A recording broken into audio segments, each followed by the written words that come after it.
These two sides are just 4.5.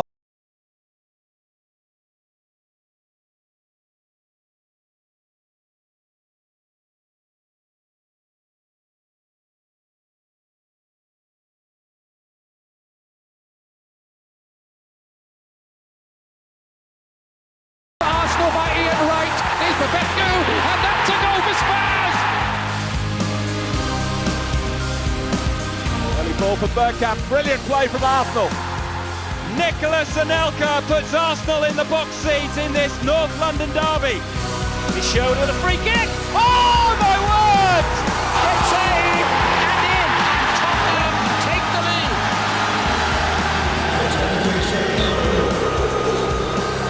Seeger's free kick. Oh, what a goal! Vieira! What you're seeing here is what we've seen all.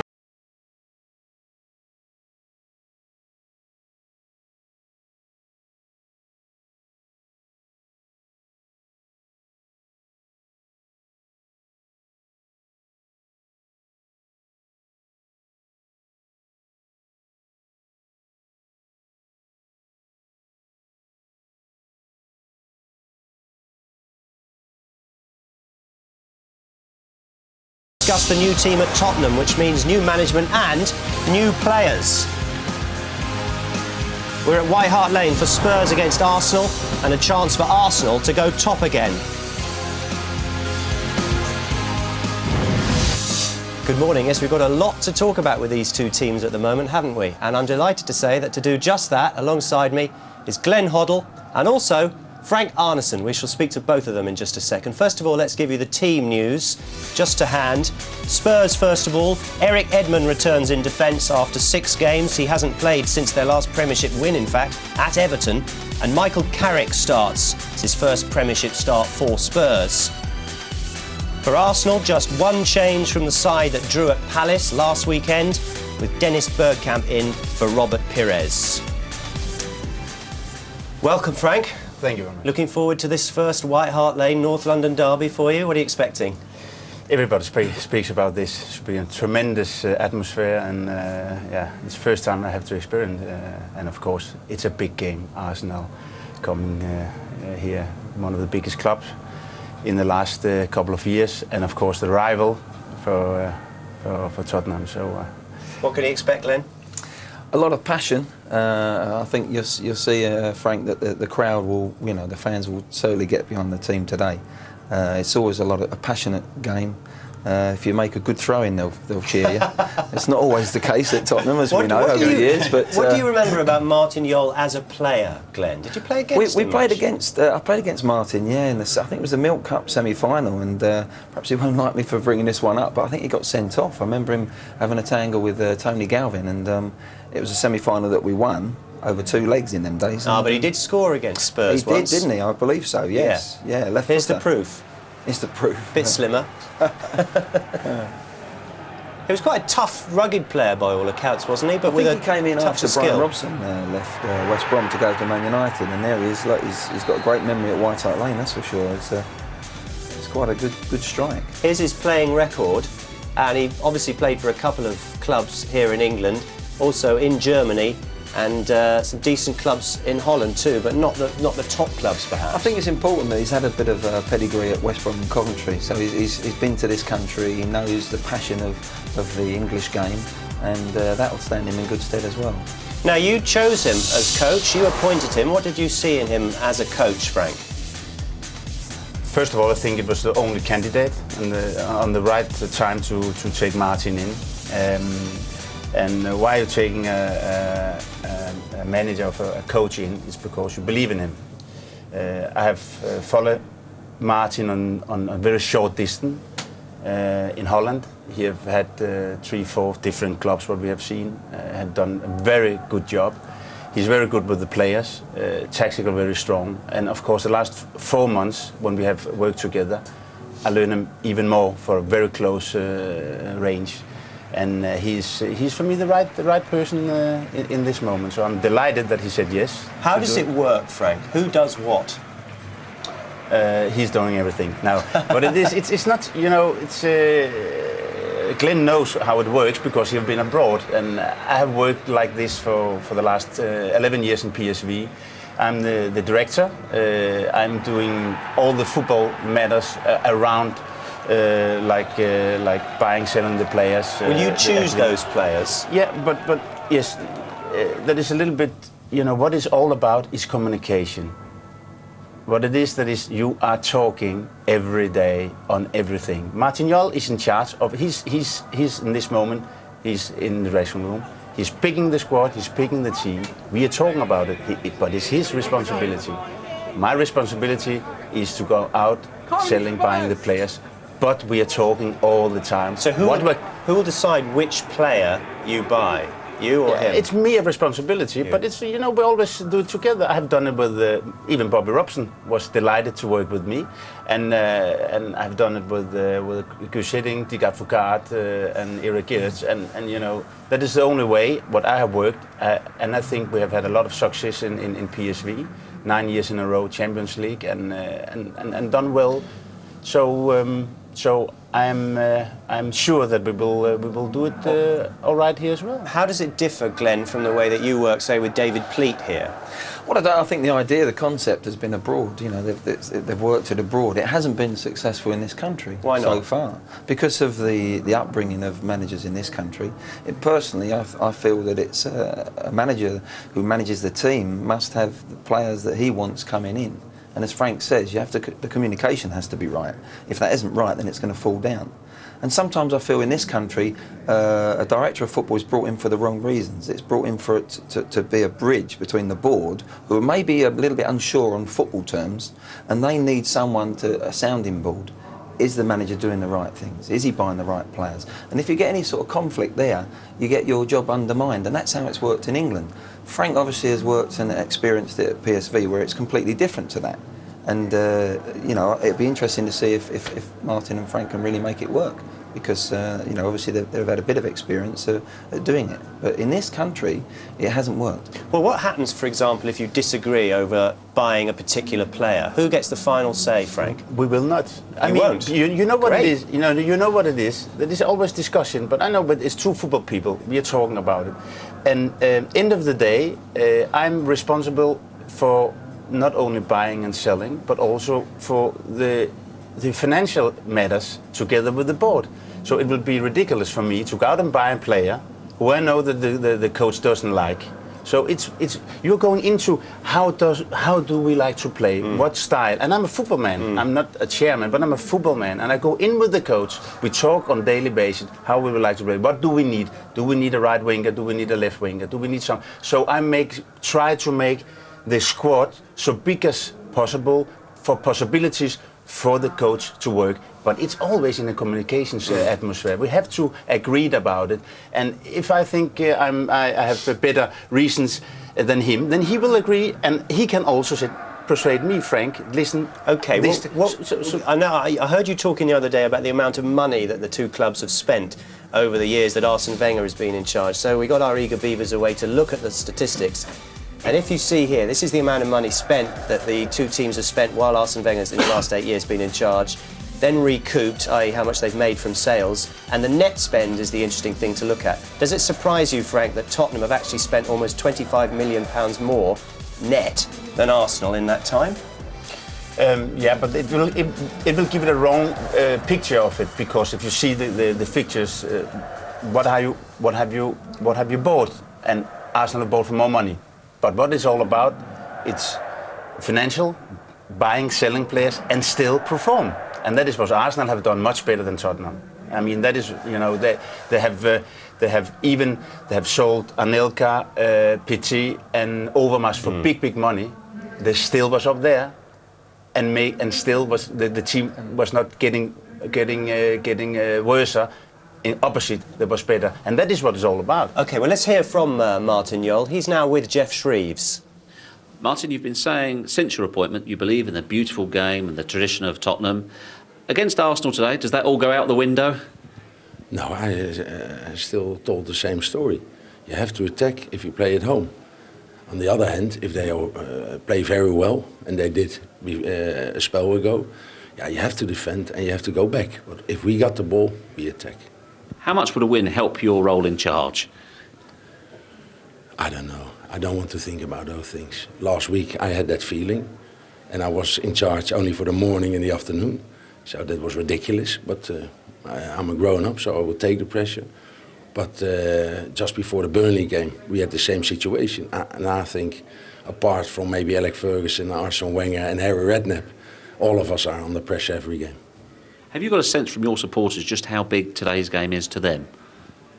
Yeah, you can feel it, you can sense it, even with the players. We had a talk yesterday, a talk this morning. But a lot of talking doesn't mean anything. You have to deliver on the pitch, and we want to make our crowds happy. So it's a very important game. But the Burnley game was important, so I think for us every game is important. This is a derby, so maybe it's a bit different. Good luck to you. Thank you. Frank, is it significant that now that Martin's in charge, Michael Carrick starts?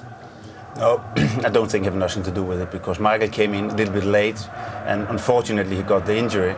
And I think that Shaq, we started very well, and he started with Mendes and Sean Davis. What does Carrick bring to the team in your opinion? Why we picked him for this club, that was of course his skill. He's left-footed, right-footed. He has a very good eye, and especially this. He always looks forward, and I think it's the most important thing for a football player on the midfield. That is, go forward, try to see the opening in front. Two things. First of all, you're dangerous, and if you lose the ball, you have the team behind the ball. So in all aspects, this is brilliant. It's brilliant, and you see he's two-footed. So see him getting forward. Listen, have a great day today. Enjoy it, no matter what happens, and we'll see you after the game. Thank you very much. Thank you very much.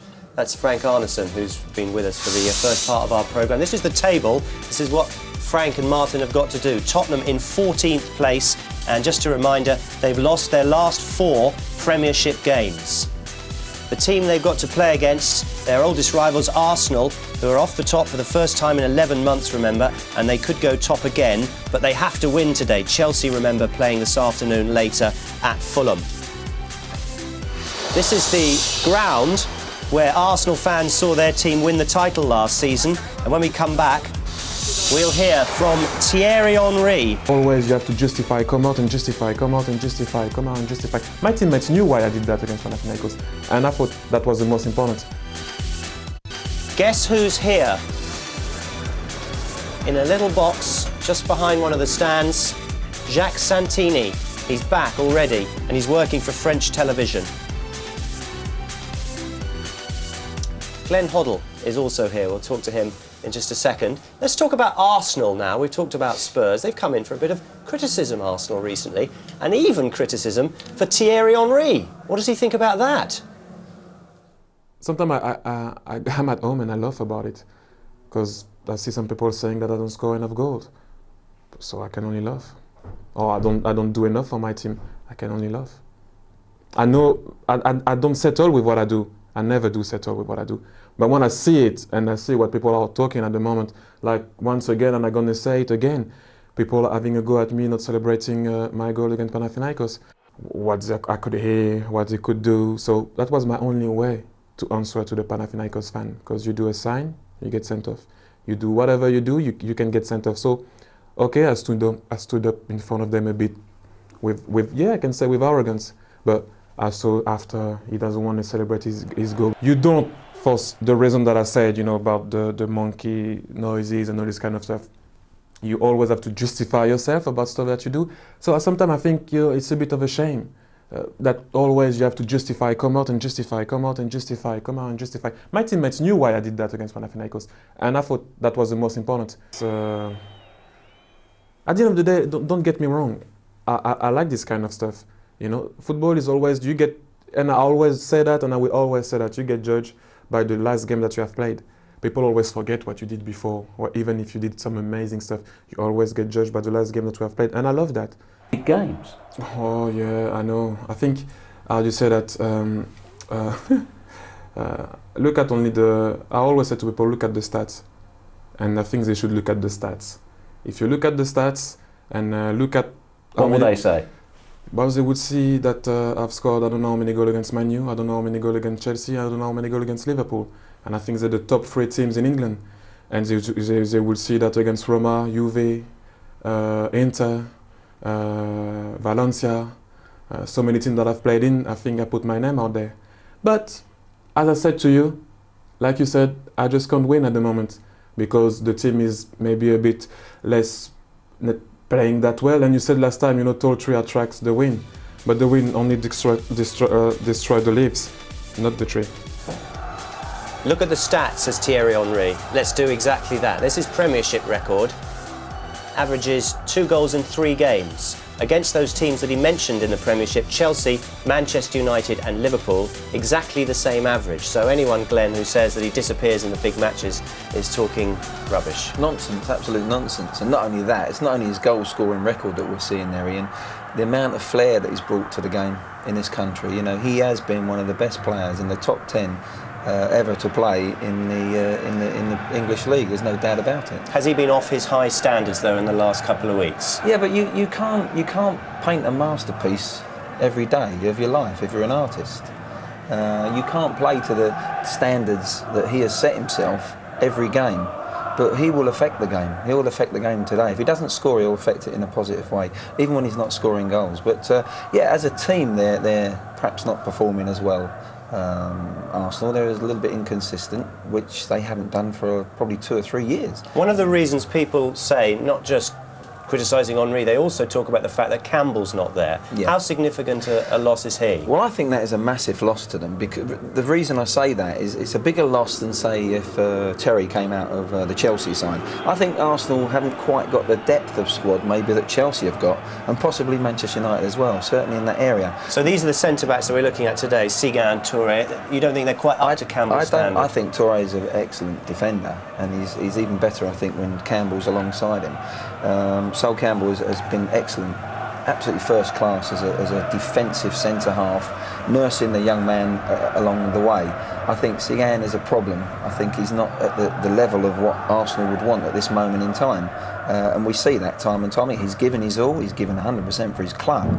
But I just feel that if Chelsea, for instance, was to lose John Terry, I don't think it would be such a bigger loss for them. They've got other people in that position that can come in, and it doesn't affect the performance or the consistency of that team. Arsenal at the moment, Vieira hasn't been playing at his very, very best yet. So once they do start turning the corner, we're going to see the best of Arsenal again. But it's a massive club massive game for both clubs here today, and I think it's a good time maybe for Tottenham to play them if they're ever going to beat them here at White Hart Lane. Right, let's look at the records. Head to head, in the Premiership, well, Arsenal have a better record against Spurs, but not that much better. And then if you look at the record at White Hart Lane, Tottenham are just ahead. Well, we're ready for the next meeting of these two. Stand by for some North London congestion.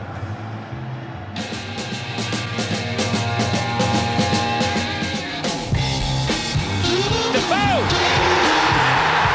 Away! It's Reyes!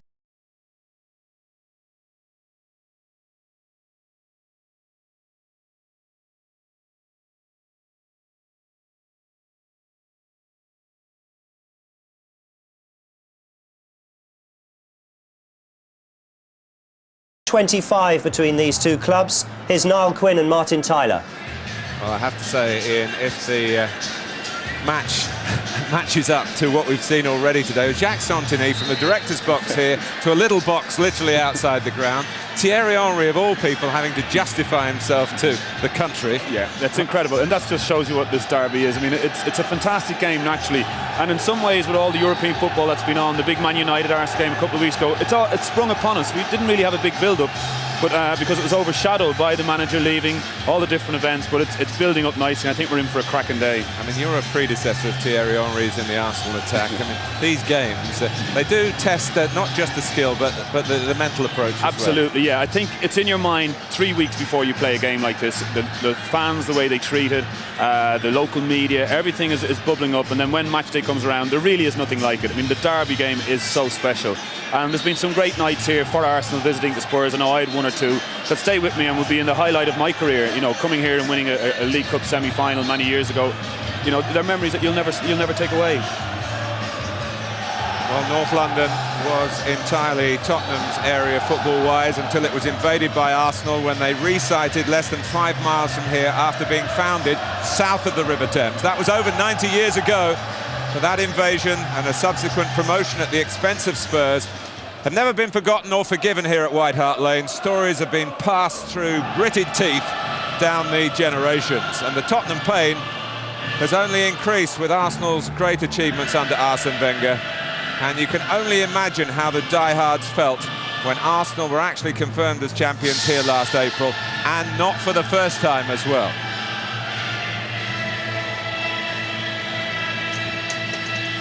But away from the historical context, it is a derby day at a significant time in the season for both clubs. Behind the scenes, it was not all right for Jacques, and Santigny's departure has meant promotion for Martin Jol. But as for Arsenal, well, they've gone 3 league games without a win, and the club's only victories in 7 matches have been earned by Arsene Wenger's exuberant young team that they fielded in the Carling Cup.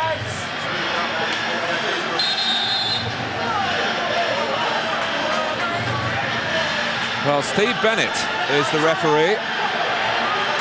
And it's the first time he's taken charge of an Arsenal match since the notorious 0-0 draw at Old Trafford 14 months ago when he sent off Patrick Vieira and gave that last-minute penalty against the Gunners. And this in a week in which the FA backed Bolton in their request to change an official for today's Premiership game. Extraordinary times, Martin. I think Alex Ferguson was probably the first manager who went down that route a few years ago. I hope it doesn't catch on that managers and football clubs can suddenly start picking their referees. I think we'll soon run out of referees if that's allowed to happen. Correct, and it undermines really what a referee's role is all about. They're there to adjudicate. I mean, nobody can honestly hold their hand up and say there's a person that has willingly gone out and made a decision for or against a club, or, as was the case last week when Alex Ferguson was bitterly disappointed the side didn't get a penalty, that referee that day would not give a penalty because something that happened 2 weeks earlier. I find that very hard that we even talk about it.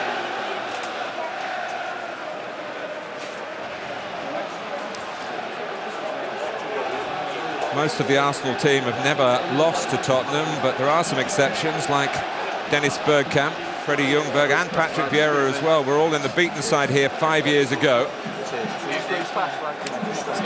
Indeed, Freddie was sent off in that game. He's being sent forward here. There's obviously some superstition as to his part in the line. And what does the game hold for Jens Lehmann, masked there by Thierry Henry, after his experience at White Hart Lane last April? But Tottenham need a Premiership win against anyone. 4 league losses in a row, their worst run for over 10 years.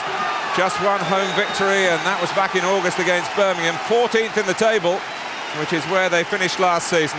Arsenal have over twice as many points.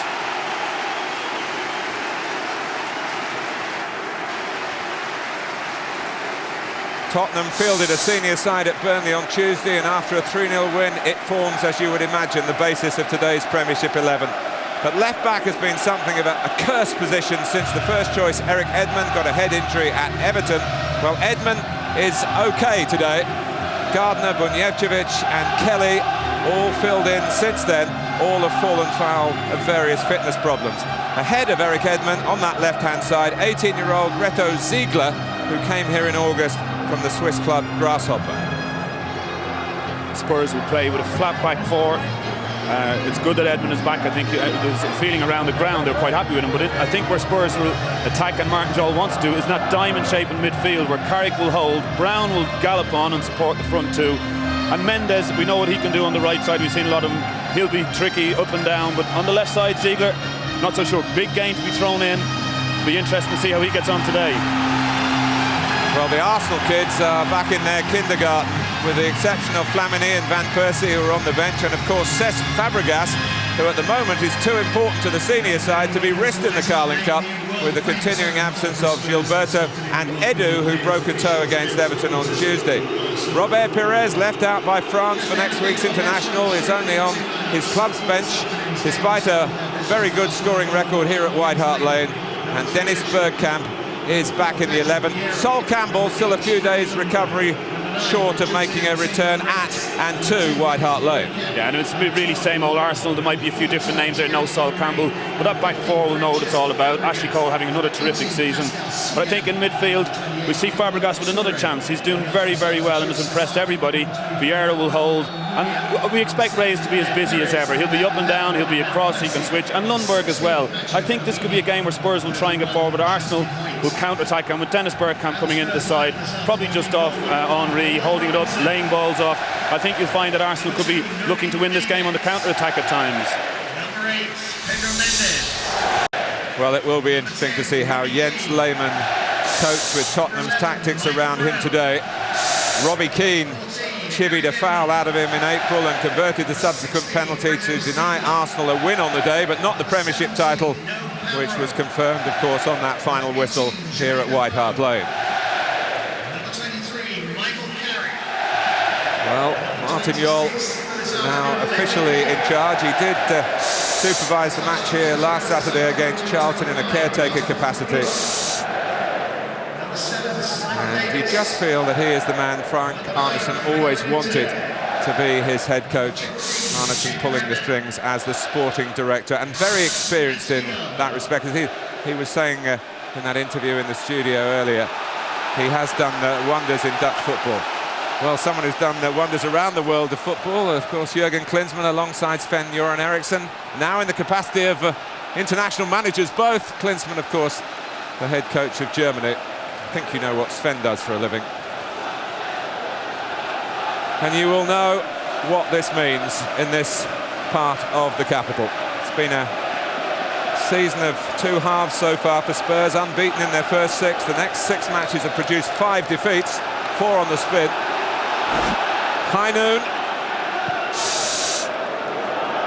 And here's Pascal Sigon with some early aerial work. Edmund, who had an hour in the reserves in midweek and satisfied the doctors that he can start in the Premiership today. Pamaro, Pedro Mendes,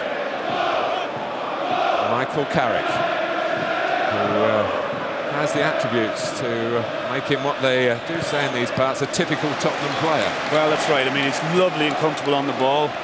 Some great players in that tradition here, Glenn Hoddle in the studio. But he's also got, he can get his foot in, and he's got a good engine. He gets up and down quite well, and he's your all-round player, really. These early minutes will be tense. Arsenal were fast out of the blocks here in April. With Patrick Vieira, who always seems to be a man on an extra mission when he plays against Spurs. He's grasped the culture, he's been here long enough. But Defoe knows about it as well as a boyhood Arsenal fan, and now as a Tottenham player. Interception by Fabregas. Reyes will be hoping to line up on Wednesday for Spain against England.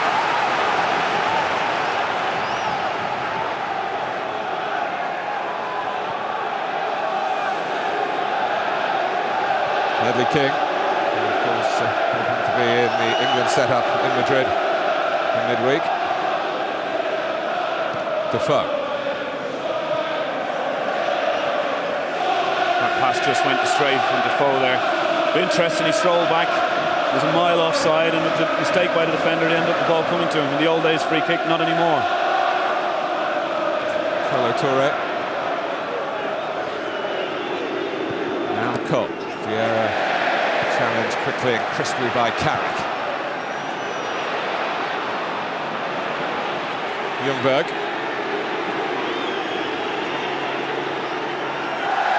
Behind Henry, who didn't even look back. Certainly didn't turn and chase back. Pedro Mendes will know plenty about this formation. It was often the way Porto played in his season there. What a season it was. Champions League winners and Portuguese champions as well. He brings a new dimension to Tottenham. I don't think they've had that type of player here, especially with his pedigree for a long, long time. And I think he's a crowd favourite in as much that, he is exciting every time he gets on the ball.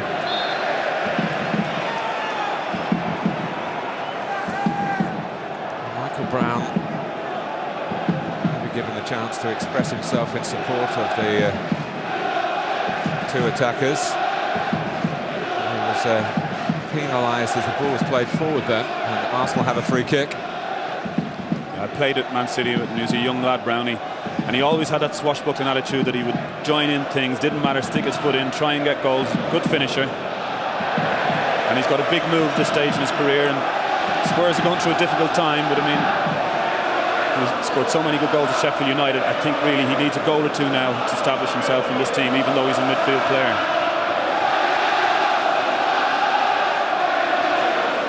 Sunny, crisp start to the day and start to the Premiership weekend. Paul Robinson needing the cap.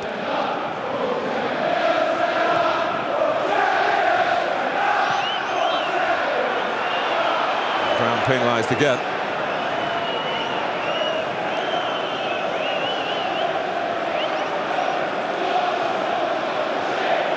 Toure, Fabregas, just a little casual in possession. Carrick got to him. Keane, covering by Lauren. Camp, who grew up very much watching Tottenham as a Glenn Hoddle fan. Here's Defoe. Keane making a run into the middle. Pedro Mendes. Well, he did well to get his shot on target. It's never an easy volley in that sort of area. Lehmann's thrown the ball away, having made the save, and back comes Pires through Brown. Yeah, nice patch to play from Spurs there, but I'll tell you, I've been really impressed by their approach so far. Michael Carrick has won 2 big tackles already in midfield. I mean, Lehmann threw a ball out there and it looked a nice coastal throw, but Brown was out like a terrier to go and get on it and win it, and I think that's what Spurs will need here today. Well, Martin Jol as a player was certainly that type of midfield man going in to win the ball, aggression, and he made a statement of intent before the game. We're the home team.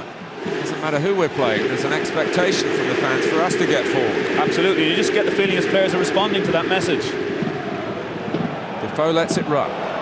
Keane, now the proud holder of the Republic of Ireland scoring record. Having broken the mark set by my colleague on the gantry today. Well, the less said about that, the better, I think. I thought I was going to say no hard feelings. Oh no, I mean, it was such a weak one to win, but I think he can go on to double that. I mean, he's so much time on his side. He's had a great career up to now. Amazing to think, you know, he's still only 24. Long way to go. Fabregas, who incidentally has never been on a losing Arsenal team. This is his 18th appearance on the senior side. It could be a lucky charm again today. It's not usually luck that decides matches of this intensity. It's about application and attitude. True grit is on the agenda in both camps. Well, the managers hope so. Going 18 matches unbeaten, but that's not luck. Vieira. Brown to Keane. Edmund. Lovely turn by Ziegler, the young man from Switzerland. And stopped by Kolo Toure. In fairly emphatic style.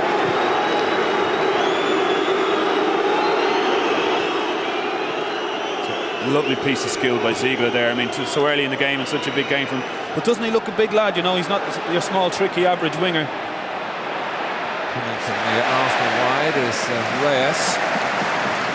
On the left-hand side of their midfield with Bergkamp and Henry, the attacking access. Well, he wasn't scheduled to come to England until January, but they moved that forward, Tottenham, while the previous transfer window was still open. And he's only 18 years of age as well, but doesn't he look mature? Pedro Mendes.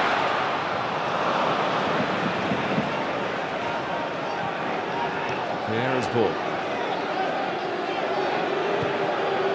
Yes, keeping it in Arsenal's company. The high visibility ball, but visibility at this time of the day is pretty good, whether it's yellow or white, the colour of the football we're playing with.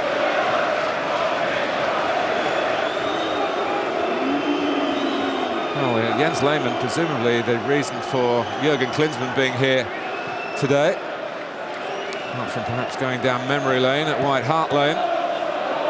That's right, there's an interesting battle going on for that jersey. Oliver Kahn and himself, no love lost it seems. Battle's an understatement. Yeah, I think poor Sepp Meyer found out to his cost and lost his job for getting involved in it.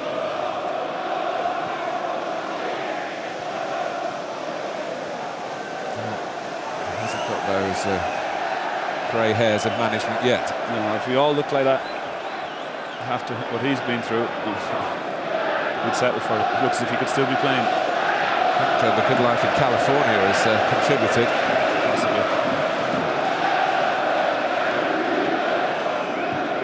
King.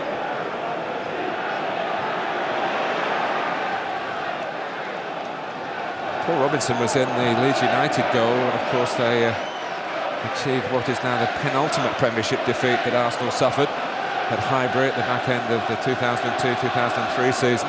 3-2 success for a club that was then managed by Peter Reid. So he's got a bit of good form against the Gunners from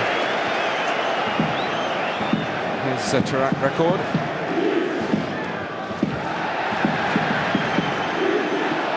Brown has got in front, forced his way in front. Vieira thought unfairly, but then Vieira did bring him down. Well, that's Michael all over, you know. He never gives up. He gets in. He's one of those players. He does the horrible things well, if you know what I mean. He gets stuck in. He's not going to let Vieira walk all over him today, that's for sure. Well, 18 he may be, but Reto Ziegler is on free kicks here. King and Naybed have come up. It's over Ledley King. Fairness, he went into a lovely area. It was a very good delivery. But no Spurs player had maybe run into that area where the ball ended up.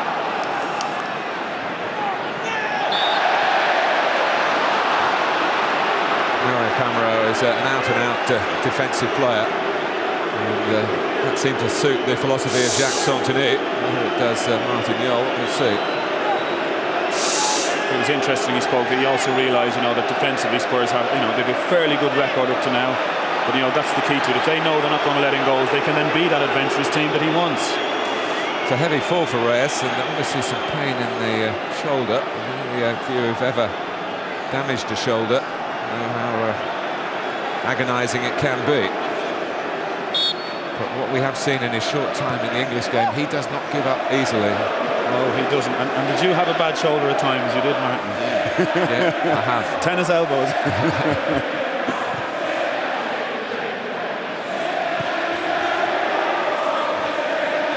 Ljungberg.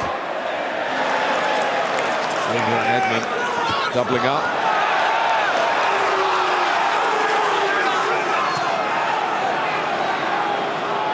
Fabregas.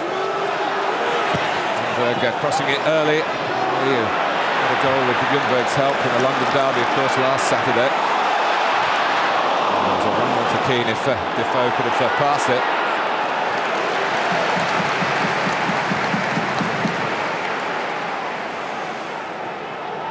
Tottenham are undefeated in 5 matches here in a row against Arsenal. Arsenal can point to a run home and away of 9 games unbeaten, which tells you there have been a lot of draws. Absolutely, yeah. There's a typical derby stuff over the years. They're tense, they're tight, and there's hardly ever been a runaway victory. I mean, last year Arsenal looked like doing it to win the league, but late on Spurs came back into it and managed to salvage a bit of pride. And I think that's what this game is all about.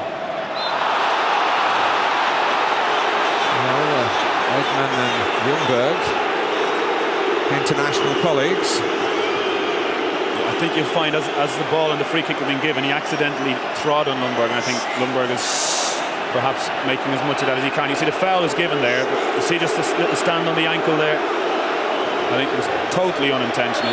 There you go, there, see it?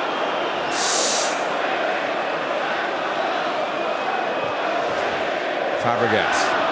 Cole supporting Reyes on the inside. It's a very good spot by Ashley Cole and by Reyes to find the pass as well. Comes out to Vieira. Fabregas. Lauren.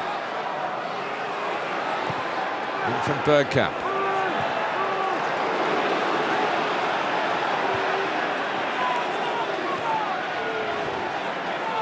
Arsenal attacking the sunny end at Tottenham Hotspur today. Vieira. for a glow, for the goal would bring in the North London derby.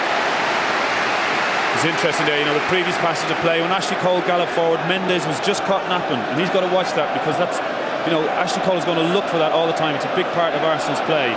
He's got to be a little bit sharper, and notice the manager came straight out to have a word with him afterwards. Reyes. Slightly wrong footing, Kolo Touré, for whom playing must be a little bit more difficult these days with all the problem that's going on in his home country, the Ivory Coast, the civil strife there.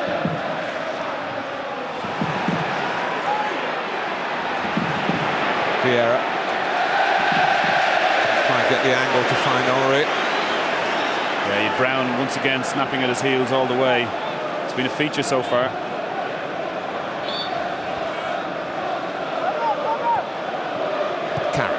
Playing significantly behind Michael Brown.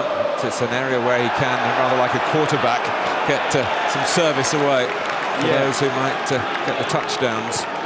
That's right, yeah. I mean, anything that breaks down around there, he gets on and he spots passes, forward passes quite quickly. I mean, he really does suit this diamond formation. He really does suit the way Spurs play. Hamro got the winner last time Tottenham did win in the Premiership at Everton. Good start by the side now managed by Martin Jol.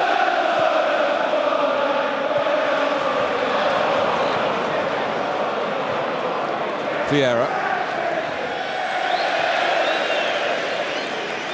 Two bad passes in a row by Patrick. He's not happy with it. Pass it simple. Even Patrick Vieira has to be told that at times. Vieira annoyed with himself. He just followed in to the back of Carrick. Carrick didn't complain. Comes with the territory really in a Premiership midfield. I think it just showed that Vieira's agitated with himself as much as anything else.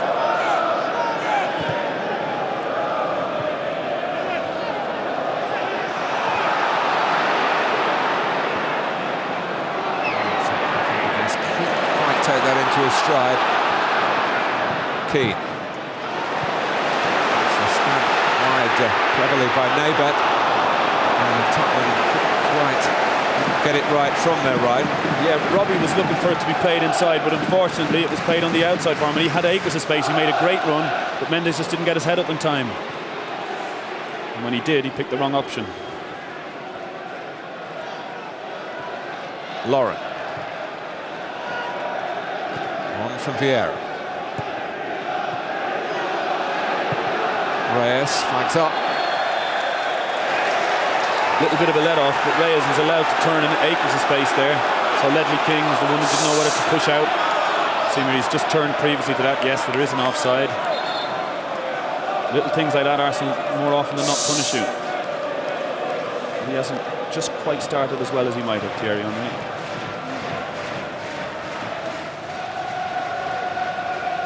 Robert Pires dropped by France. And also by Arsenal, even though he's a form horse here. Goals on each of his last 3 visits to White Hart Lane. Player cam on offer for a Sky Digital viewer. It's following Dennis Bergkamp at the moment. The red button on the remote, of course.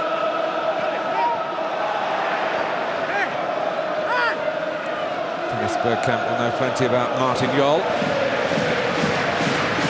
That comment was coming in his direction from the Tottenham bench. Jol, the former Dutch Player of the Year. And that happened after his time in English football. 3 years with West Brom, another season at Coventry.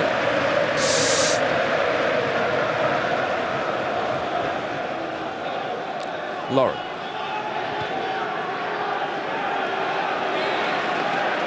Fabregas. Turning into traffic was Henry.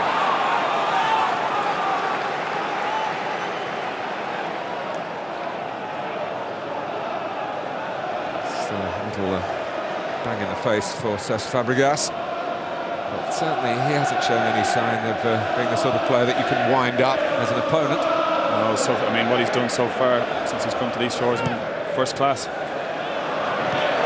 And Seagull. Left stranded by Defoe. Keane wants it rolled across. Could have gone anywhere, including into the back of the Arsenal net, but Pascal Sigon got away with this. Yeah, he's dived in here as we watch the replay. I mean, that's poor defending, no other words. The ball comes in here, it's a great ball, possibly on its way back in. They got a lucky break, the double ricochet. Corner from Ziegler. Henry does the defending. Back to Ziegler again. This time it's Vieira. Carrick. Flag is up. And it's missed by Nuruddin Nebet.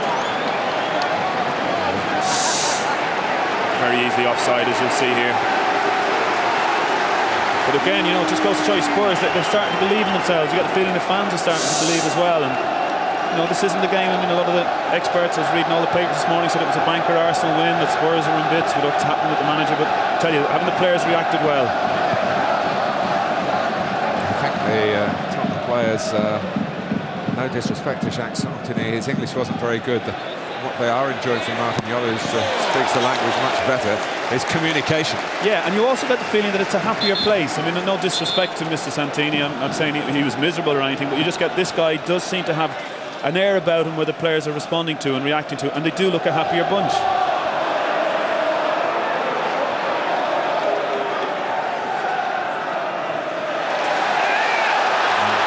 Ljungberg. Talk about Fabregas not being wound up, but Freddie can be sometimes, and he's not happy. The odd time, yeah. I don't know why he was expecting to get sympathy off the Spurs crowd in that instance.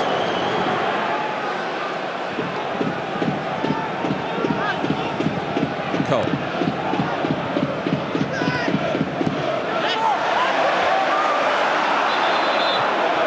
There's a disagreement here between referee and assistant.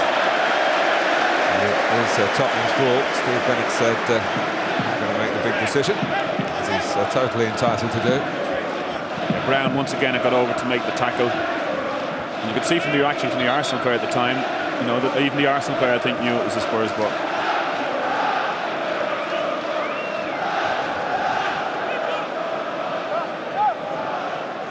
Well, they could play this game at 12 midnight and it would still be packed.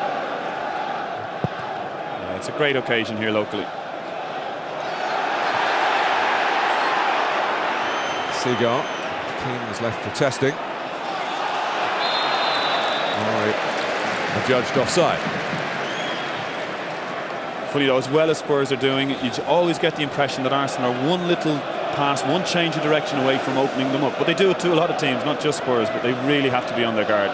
It's different to what they faced, the problems they faced at Selhurst Park last Saturday, where Crystal Palace just sat off and said, well, you come and break us down, and Arsenal couldn't, not for a long time anyway. Now they might have some room to counter-attack it here at White Hart Lane. Henry. Way above Ljungberg.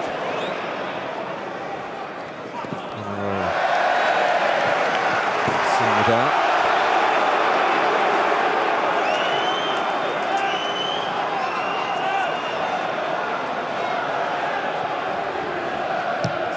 Just calling Dennis Bergkamp down. He does get a bit heated for someone who's known as the Iceman from time to time. He needs all his focus here because Tottenham are trying to move the ball around quickly, as they've done quite successfully in the opening 20 minutes. Pedro Mendes, Michael Brown drawing the contact from Fabregas and getting Tottenham another free kick.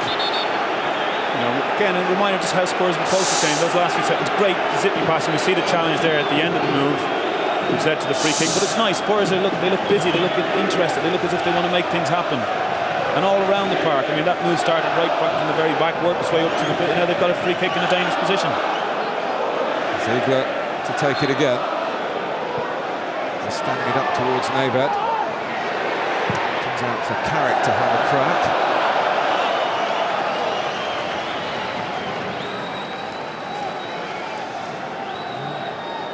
Going to Arsene Wenger's plan so far. Martin Jol a little bit more to be satisfied about. First quarter of the game.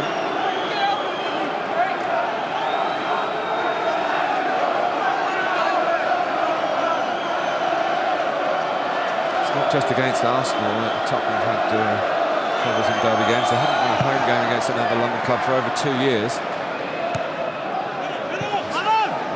there are plenty of London clubs, I was going to say often this season in the Premiership. Yeah, that's pretty stark. I mean, Spurs have problems. It's not news that, you know, they do struggle to sort of build or to provide people, you know, the type of play that they're used to. It hasn't happened for a few years here, but maybe this is the man to change it. Who knows? It's been quite comfortable for Paul Robinson so far. Should be relieved about that obstacle with the sun in his eyes.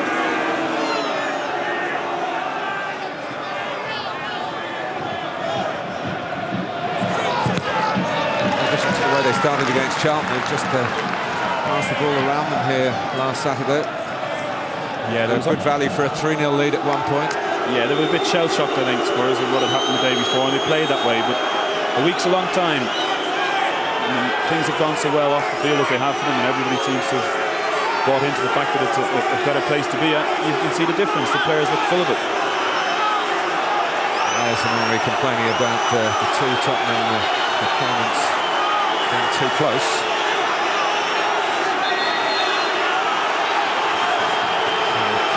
And Defoe.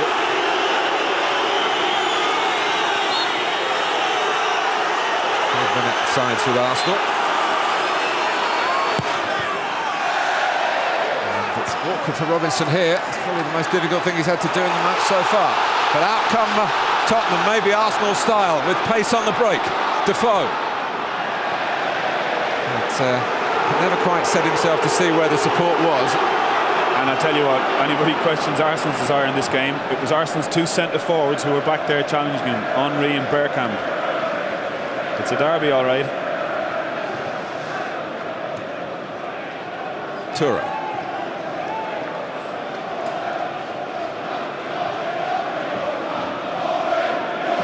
Fabregas.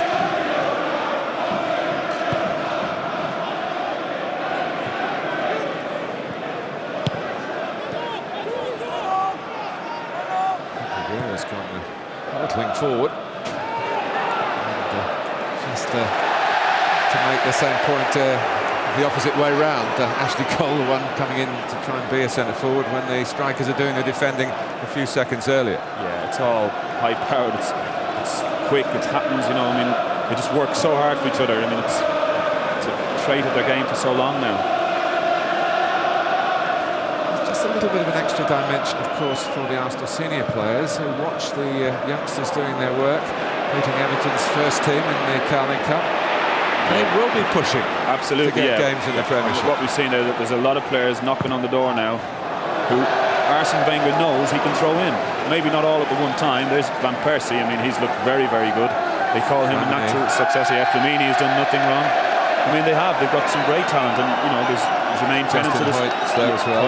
Jermaine Pennant. I mean, there's so many good players there. I mean, we looked at the caption earlier on about how much money Arsenal spent, but also their youth policy is absolutely fantastic. I mean, Liam Brady and his staff there. I mean, that's really top drawer stuff. I mean, around the world. I mean, it's awesome what they're doing.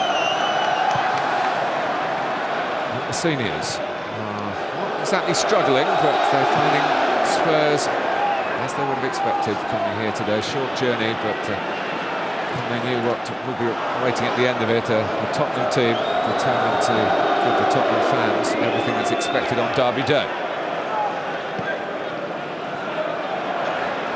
Race, highly charged, highly competitive, not easy to put together flowing football. Never was thus when these two met.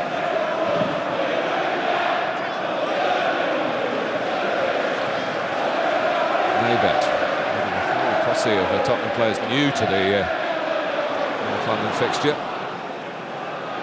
Only Fabregas in that category in the Arsenal starting setup.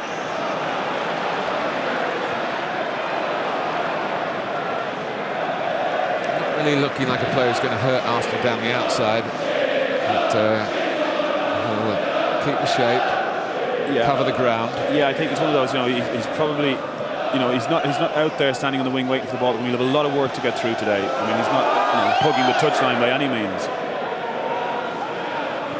Comes off Carrick, just drops for Pedro Mendes. This is where he like to be receiving the ball a bit more, but he's gone wide now as it goes through the middle to Defoe, who can't hang on to it.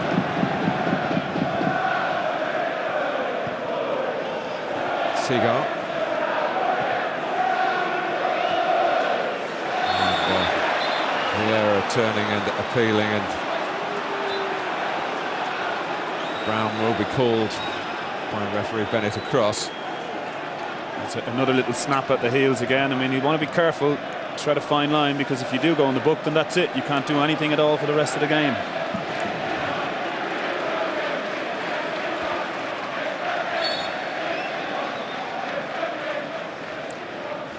We seem to have gone away from the era when the card automatically came out, and Steve Bennett, who had to operate under other guidelines, was in the category of doing what he was authorised to do there.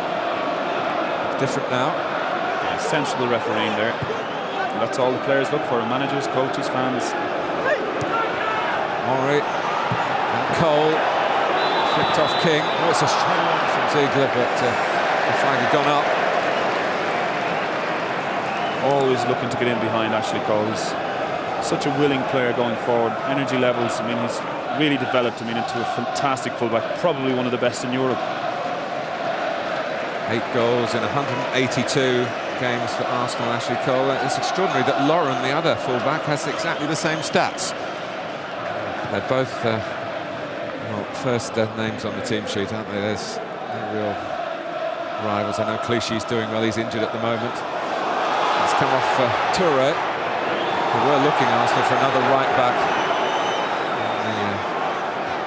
in the summer to support Lauren, not to replace him. It'll take a bit of shifting. Whoever gets the no flag here. There is Jose Antonio Reyes. King didn't really deal with it. Bergkamp was up the ball to hit. Then the King apologises. Bergkamp reflects that his highly developed technique wasn't quite highly developed enough for a high ball. It's come off King again, behind for an Arsenal corner. Just get the feeling Arsenal beginning to find their feet in this game. They've knocked a few passes out, but in behind them once or twice. Flag's gone up on occasions, but they're settling into it a lot better now. It's taken them half an hour though.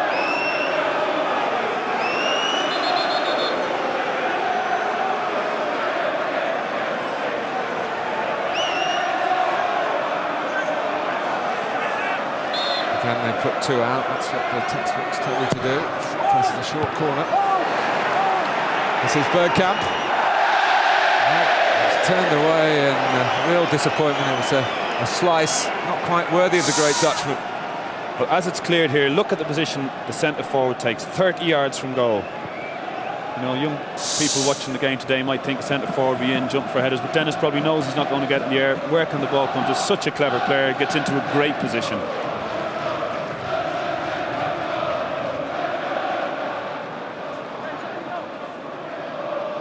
Dennis Bergkamp, incidentally, hasn't scored in his last 12 North London derbies. He hasn't had much luck in game 13 so far.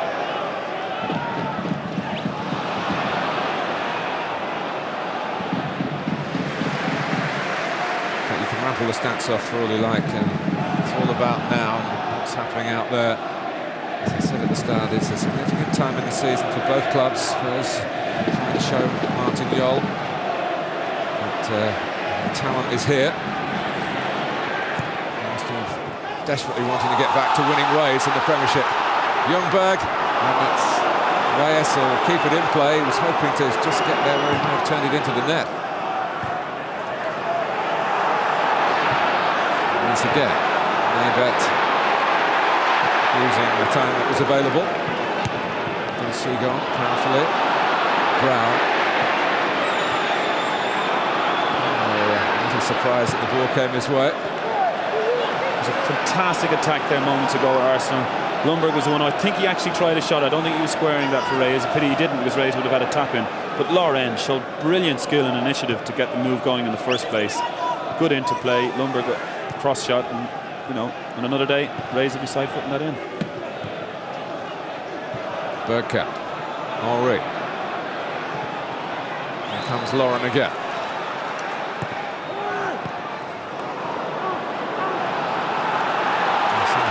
has reached Ashley Cole. Reyes. Showing too much of it to Pamarot. Sustained possession from Arsenal at the moment. Henry.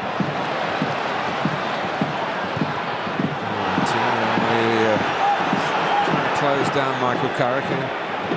Stayed down for a second to look at Henry, then got up and got on with it because Tottenham need to be disciplined in their shape at the moment. Vieira clipping a ball forward. Keane doing some chasing. Either side can hold the ball for anything more than a second or two. Has dropped over Toure. Defoe.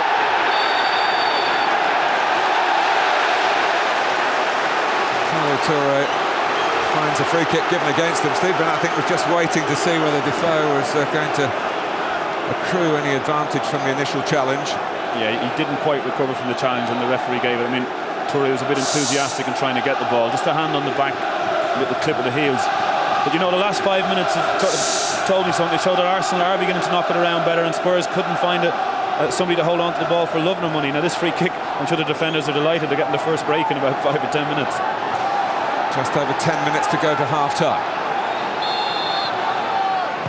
Carrick takes it. And starting to come, it's hit the referee, and it should have suited Arsenal. Great work by Carrick again. Going in to stop Arsenal at source. They can pick a few passes from that sort of position, and 5 seconds later the ball's in the back of the net at the other end. That's right, yeah. It hasn't quite gelled for them yet today. They've 1 or 2 aimless balls. Not really like them. I get the feeling it's possible at any time. Bergkamp. Vieira. That was not a good ball to Henry. No, and it kind of sums up Thierry's day so far. It's not really started yet.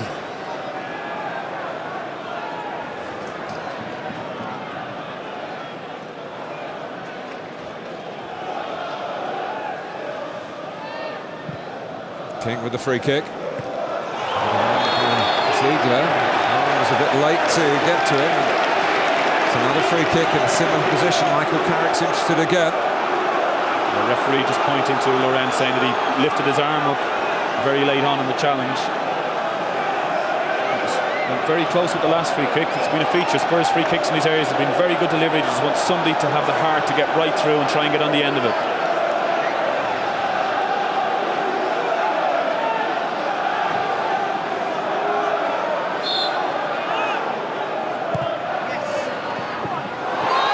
Naybet!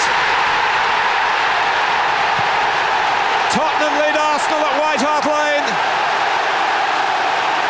Nuruddin Naybet up for the set piece, found himself with a chance and took it like any of the great strikers on the pitch.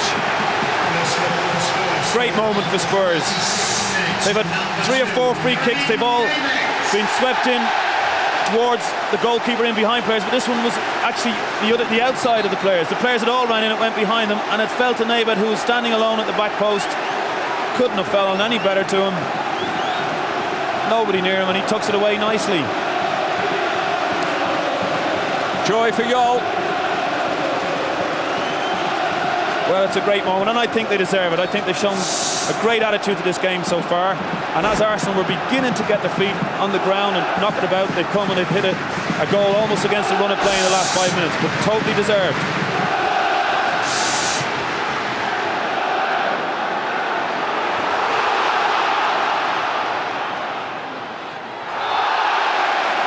Naybet so overcome with the moment that got in trouble with the referee for his celebration, but he actually now can point to 3 wins in the Champions League against Arsenal in his La Coruña days. As he now setting Spurs on the way. Well, he's a very experienced player to have in your books. I think he's over 100 caps for his country, been there, done it all, and it's a player Spurs badly need. Oh, it's another set piece, and nearly, but for Lehmann's agility, it would have been 2. Yes, Defoe got in there, in between all the big centre halves. You can see him, he's jumped up highest. And great reflexes by Lemon. I mean, his footwork here, watch his feet to get back. Just gets his foot up, manages to get up, and there you go. Fine save. Very close to being 2-0. Well, we've seen Arsenal undermined by dead ball situations in recent games. They're not the only club who has that problem, of course. It is very much part of the game. Brown almost through for Keane. King, Brown. Kicked in by Ziegler. And a cool moment from Ashley Cole. Well, that's really made a game of it now. Arsenal know now they have to come out and attack. They've had their feathers ruffled, really. Spurs have... Their approach has been first class, and I think, you know, Arsenal have been found wanting a little bit.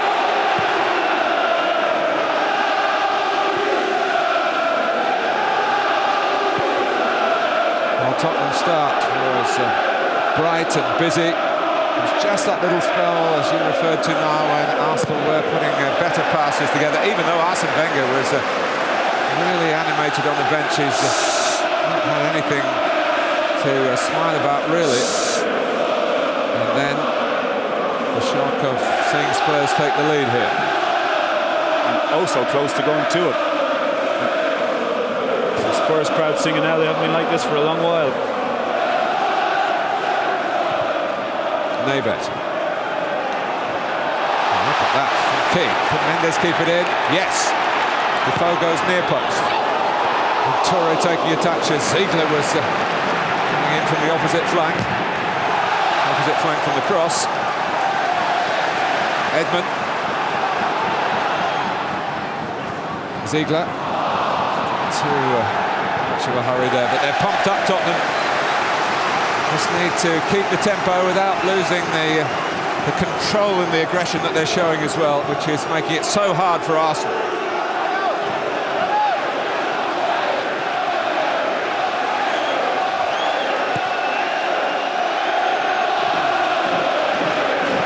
Seagull.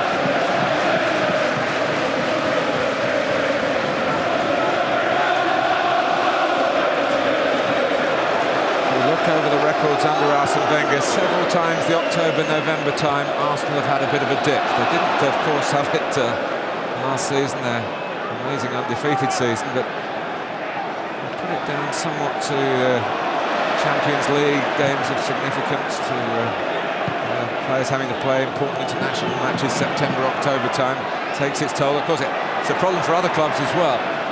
Yeah, it's not easy. But the whole point being the European games have been so disappointing for Arsenal this year. I think that's the point. They haven't been convincing, and it's crept into their league form since the Man United game. Fabregas. They trail at Tottenham. And 4 minutes to go in the first half. Lauren. That's his free kick. And a yellow card for Ziegler. I think he's a little bit unfortunate. I don't think there was malice in there. You see him, he's standing up straight. It's not a big, huge dive or a lunge. I think he's clumsy more than anything.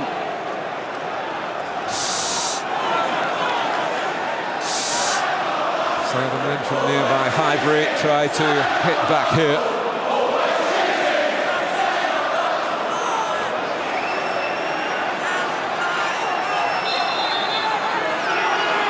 Taken by Bergkamp. Seagull. Well, it was a chance. I mean, Pamela, who's picking him up, is probably a foot smaller than him. And as he comes in here, I thought he was going to stoop down and head it down into the ground, but just didn't quite get the timing right. But it's really Arsenal's first decent chance of the game. Prem later today, Birmingham against Everton. 5 o'clock.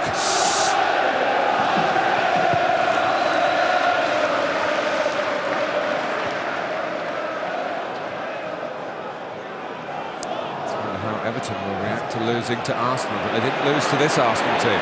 Amazing. I mean, should this go on, I wonder will Arsene Wenger think probably of introducing 1 or 2 into this team just to shuffle it up, liven it up a little bit, fresh blood.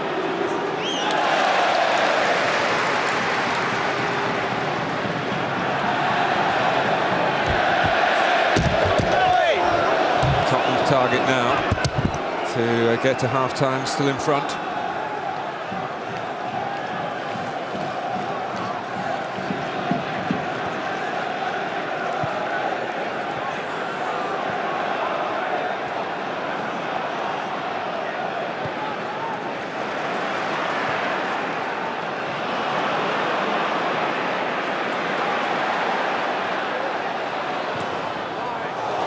Has gone up.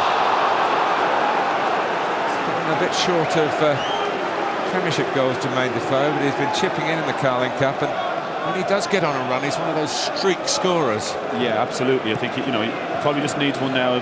This would be a great game for him to get one to set him off. But all strikers, I think Robbie Keane would be the exact same. Robbie Keane gets a goal, he's liable to take off and score as many as he just wants to score and score and score. Ljungberg.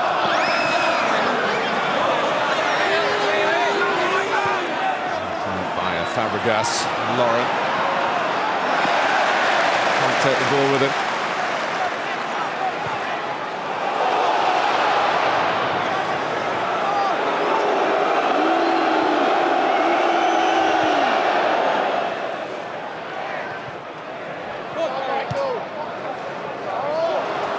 Offside again. Well, now they say you know the value of a bet. What about nay bet? That's 40 to 1 for the first goal here. Were you on it? Absolutely not. And to be honest, I wouldn't have. If you had told me and given me 10 choices, I wouldn't have picked them. Defoe.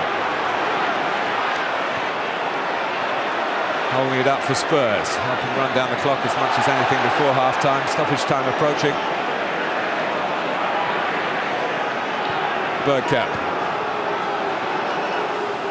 Only 1 minute, indicated by Dermot Gallagher. Lauren. Oh, Henry has squeezed in the equaliser for Arsenal in stoppage time. The men from Highbury hit back at White Hart Lane. And don't try telling him he doesn't score in the big games. He's got a goal at a very big time for Arsenal. It's changed the mood in the Tottenham dressing room downwards at half-time and really pumped Arsenal up sky high. Absolutely incredible. I mean, quite literally, Thierry Henry hasn't had a kick. So we watch it here, comes to Lauren. Now, it's a lovely time ball, but Spurs defence will be cross with themselves. They let him get in between the two centre-halves, and his control is fantastic, and he slots it in. But that's a ball that really a Spurs defender should have been challenging for. They're both on the outside looking in, whereas one of them should have been really close to him, and there you have the half-time whistle. Well, an extraordinary change of emotion here. The minority thrilled by Henry's equaliser, the minority inside White Hart Lane, of course. The majority were cheering when Naybet had squeezed in his first Spurs goal. And the North London derby has given us plenty to talk about with Glenn Hoddle at half-time. It's 1-1 at the break. We certainly have got a lot to talk about. Glenn is with us and we'll get his view when we come back. That has been a very, very interesting half. Tottenham took the lead through a defender who says they don't get forward anymore, but you know who made it 1-1. White Hart Lane, it's 1-1 between Tottenham and Arsenal, and a decent first half. You were saying that it's exactly the same thing happened in your fixture 2 years ago. Yeah, it's deja vu. I think Christian Ziege, we saw it before, hit the free kick, and then they had a penalty on the very same moment, 45th minute, just going into half-time. You're thinking this is a great way to go into half-time, and the same things happened. They've got themselves back in the game and not playing particularly well, Arsenal. This place was absolutely rocking when Naybet scored in the 37th minute. What did you make of the goal? Well, it was, I mean, Arsenal had given away quite a lot of free kicks, and Touré just didn't stay with his marker. It's just sneaked through. Look, Touré's just got attracted to the ball. He's forgot about Naybet, and he's finished it well. He's kept it down. The important thing there is to keep it down. Spurs had a lot of free kicks this first 45 minutes in that area, and they've punished them, but it was poor defending on Arsenal's behalf, and I think that's one thing Spurs have done. They've really won the ball back ever so well against Arsenal today. Arsenal have actually made a lot of fouls when they've been attempted to win the ball back. And they were certainly under pressure, Arsenal, then, for a period, weren't they? And Lehmann had to pull off a decent save. Another free kick, another set play they've given away. It's sort of come half off Vieira's back as well as the Spurs player, and it's a fabulous save.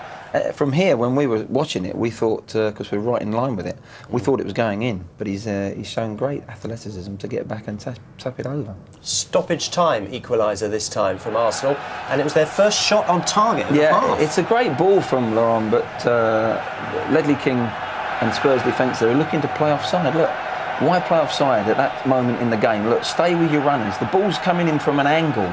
When the ball's straighter and more from a distance, is he offside though? You can get organised to play offside, but they're not organised. Look, Ledley's Nabet's body shape. He hasn't got a clue where Henry is, and Ledley is in desperation with trying to play offside. I don't think he's offside. I think you've got to see clear daylight, and it's a fabulous bit of technique to bring it down. And Ledley King really might have read it and got a bit closer as the ball comes out. That was his chance to nick it. But, you know, a class player. We spoke about Henry at the beginning of the programme. He's not played well today, but he's affected the game in such a positive manner. Great bit of skill, one bit of magic that just changes the game. And now it's, you know, 45 minutes. Spurs have got to maintain what they were doing. They've played extremely well today. They've hunted the ball well as a team, and they've done, you know, reasonably well with possession. So they've got to maintain that. Varying emotions for both managers, of course. 1-1 between Tottenham and Arsenal. Martin Jol in his first official Premiership match in charge. Arsene Wenger in a little bit more experience and a very frustrating early part for him.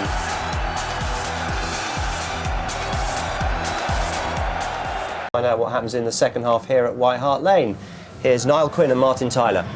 Well, unfair it might have been, but it was good of Glenn to answer it and tell us what the latest is in that particular hot pot of football debate. The facts of the matter here are that Thierry Henry is coming out for the second half, having recently scored his first White Hart Lane goal. His three previous goals against Tottenham were all in home matches for Arsenal.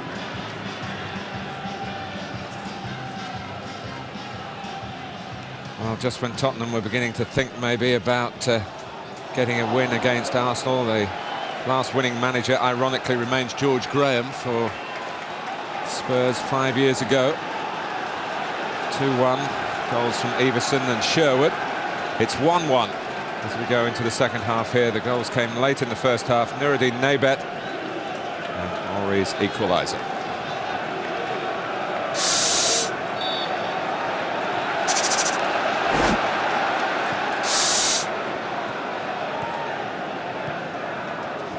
Ljungberg.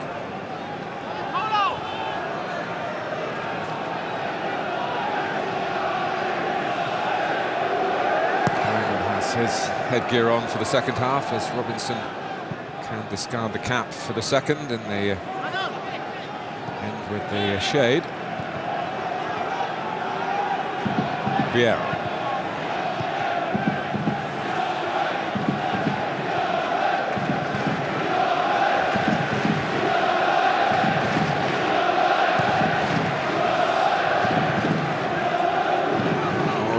Didn't take that penalty that Ben Hoddle was referring to 2 years ago. It's Robert Pires who stepped up. It's probably Henry who was fouled. We had this thing at Arsenal. Henry is brought down for a penalty, someone else takes it, but of course Pires isn't on the pitch if it happens today. Ljungberg is. It's a little bit of a wave of the left foot initially by Ledley King. A little bit of confusion in there, but Spurs now, they have to come out and retain that zest that they started with and that they carried through for 44.5 minutes. Vieira hunting the ball, referee very well placed. Fabregas.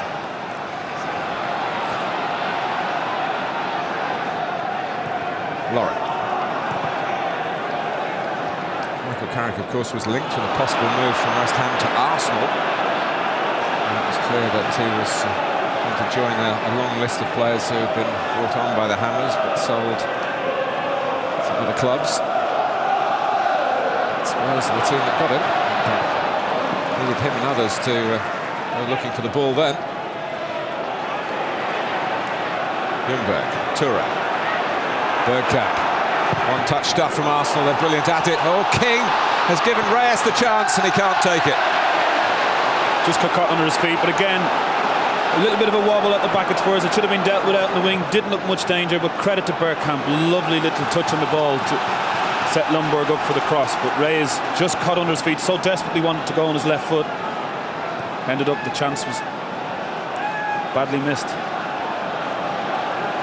He's a superb young defender, Ledley King, but I must say he's looked perhaps slightly weakened by the tension of this game. Of course, he knows more than some in his side about what Tottenham Arsenal games are all about and what the fans expect. Yeah, but I think in general in that first half, he kept Thierry Henry so quiet for so long. He was doing such a good job. It was just a one little slip, and I guess when you're playing a team like Arsenal and when you're playing especially against Henry, they just have that quality to do that to you.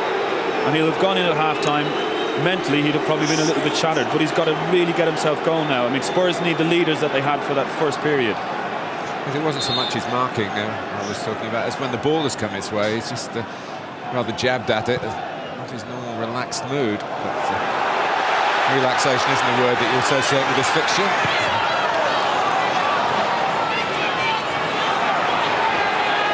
Vieira.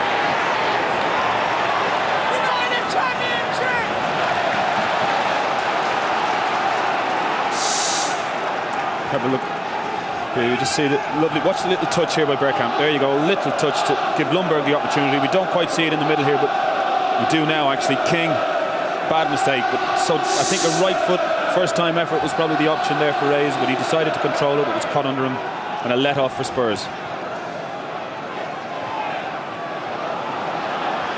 Fabregas. There's a shuttle down a cul-de-sac in the end. Pedro Mendes.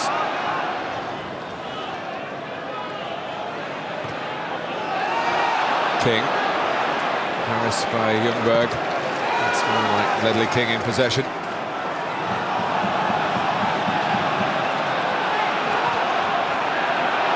Ljungberg. This is Bergkamp. And kept in by Lauren. Challenged for by Vieira. And a long, long way did Lauren. Yeah, he really wanted to get to the ball. It was just a yard or two ahead of him. But Arsenal have come out in this half, and I think they're doing what Spurs did to them in the opening 10-15 minutes of the first half. They're really much busier. A short one by Fabregas that played Seagull into trouble. Mendes. Terrific play by Lauren, who's just come back from the byline at the other end of the pitch. It's a super contest. Henry. And Pamero had the speed and the physical strength to hold off Henry, and that takes a bit of doing. Mendes. Brown didn't want it there. Vieira, but lucky to get it back through the legs of Ziegler to Bergkamp. Lead away by King. And it's Arsenal's throw.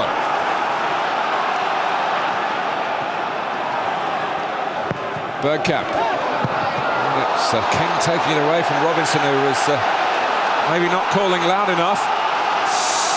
It's all a little bit jumpy now with the Spurs defence. I mean, that's bread and butter ball for the goalkeeper. But it ends up being a panic moment. And Spurs really need somebody to get over, put their foot on the ball. Now Michael Carrick, maybe he's the one who's got to try and get Spurs passing the ball around and relaxing a little bit, because that goal going in has really changed their approach. There's a nervousness about them now, and you can feel it.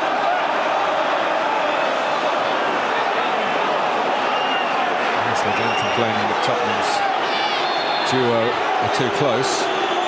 Steve Bennett's happy with it this time. Oh, Seagull! He's had a couple of chances. Yeah, that was a chance. I mean, it's a great ball. You just wonder there, it's come at a real low height. It wasn't a big, huge high into the back. He stretched for it, got into a good position, that long left leg. Defender just about did enough.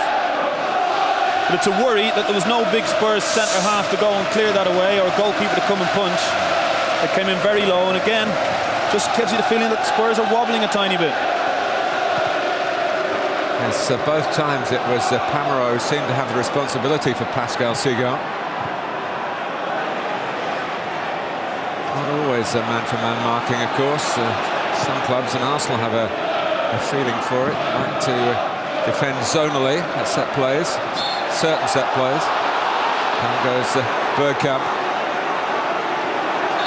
And Pires annoyed with Reyes.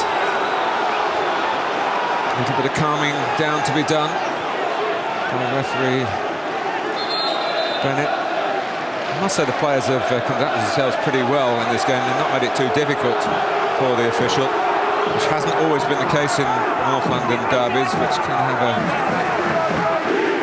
a bitter edge. Absolutely, yeah, I agree totally. There's been no flashpoints. Players conducted themselves really, really well. It'd be a shame now if it goes down that road.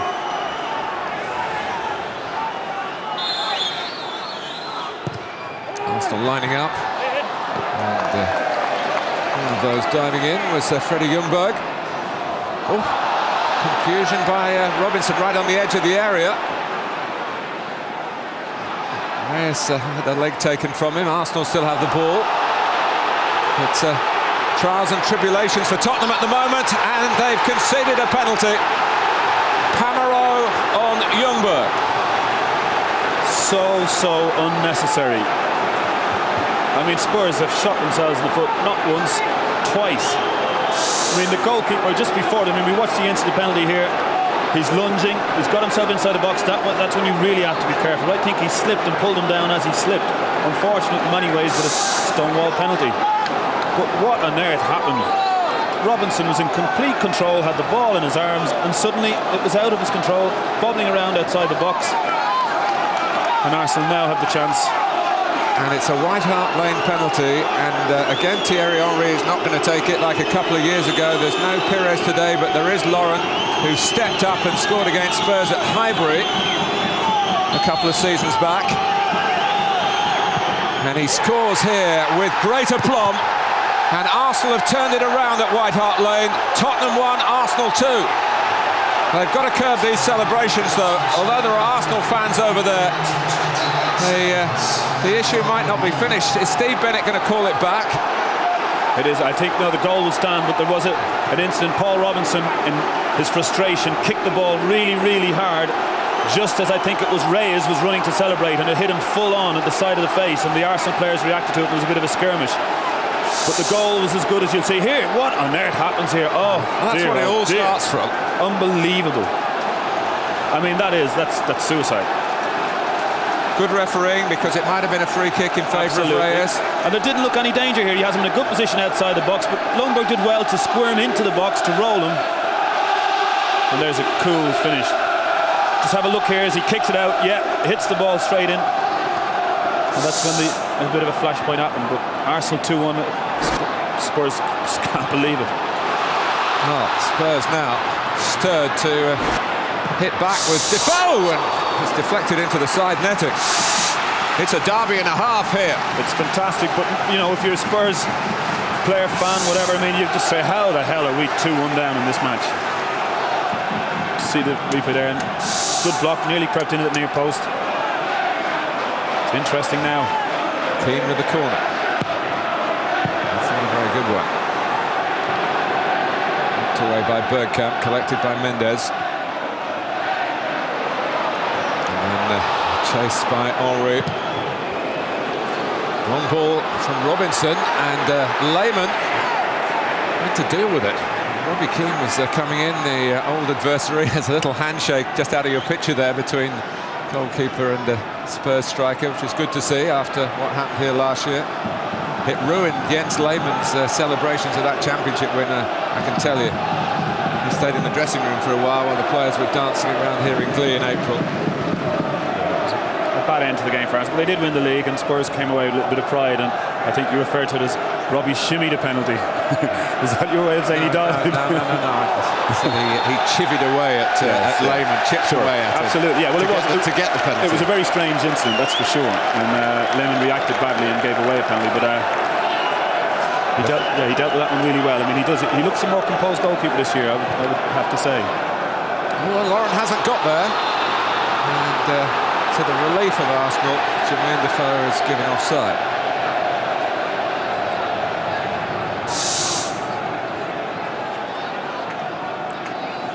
Yeah, good decision. Although sometimes you can get very frustrated when that flag goes up. It takes such a long time, you know. You think there's a split second there where he's not going to give it. Well, what fooled me was that Lauren went to intercept rather than know that. Absolutely, he went for the ball and didn't make it. Yes, yeah.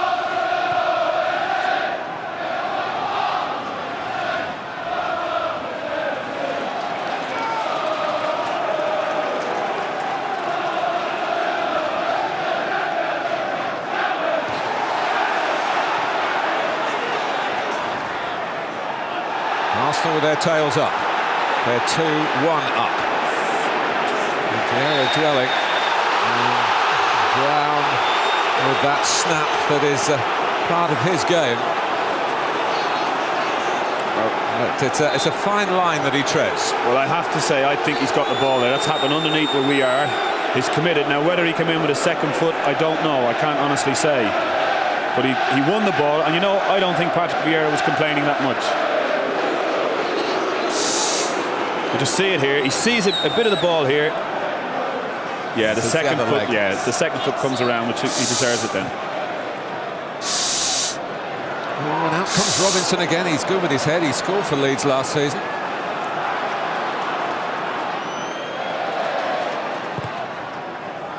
Pamero. Brown. Nicked from him by Fabregas. Bergkamp's ball. Good interception, but Spurs were just closing the door on Freddie Ljungberg, but they haven't on Vieira. Patrick Vieira is in for Arsenal and sweeps it home. It's 3-1. Well, it's a marvellous finish by a marvellous player, but once again, Spurs in complete control. Naibet, I think it was, coming out on the ball. No danger, and bang, they let another goal in. I mean, it's very hard to watch and take. I mean, here we are in complete control of the ball, looking out to see who played it. Doesn't make any slips, trips, whatever it is. Patrick Vieira picks it up. Thank you very much. I mean, it's a gift, another gift. Well, it's a lovely finish, but should not have happened, not in a million years. Well, it's his 5th goal against Spurs. I said at the start, he always rises to this particular challenge, as Arsene Wenger's team has done, having gone behind. Talk about responding like defending champions. Well, you know, it hasn't really been that they deserved it or that they've done enough to do it. It's just been suicidal defending by Spurs. Comical defending. Their last win here was by 3-1. But who'd have thought when Nuruddin Naibet tucked away his chance with 8 minutes before half-time that on the hour mark we'd be looking at a scoreline: Tottenham 1, Arsenal 3. Incredible. The feel for the manager there. Defoe. Here goes Jermaine Defoe all the way! And how? It wasn't 3-1 for long. It's 3-2. Defoe, dynamite! What a cracking goal. Well, if there's the answer, the guys at the other end of the pitch are saying, look, this is how you do it, just watch. Strolls past 1, 2, they back off, 3, 4. What a finish into the top corner. Well, that's brilliant. I mean, that's the only word I can say. Well, you are watching a classic unfold before your very eyes. See that Martin Jol sees a road to recovery, maybe. Reyes.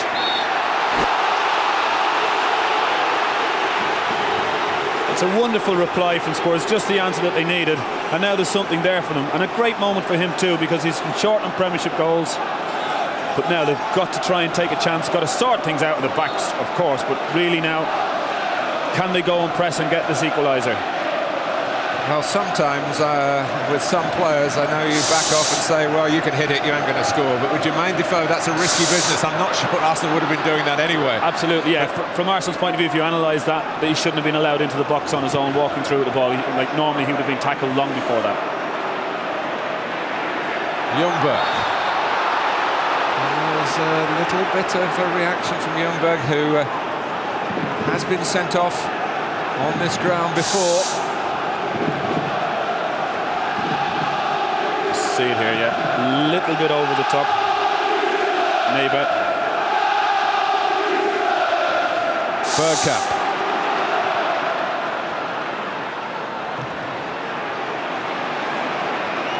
And Seagull. Reyes, a little bit short, he just manufactured something from it. Then he's fouled by Brown, who has got to be careful. It's a smashing game, 11 against 11, and Spurs have got to make sure it stays like that, and so too have Arsenal, of course. Absolutely. I mean, I think they've done enough comical stuff now, enough suicidal stuff without getting one sent off, making it even worse.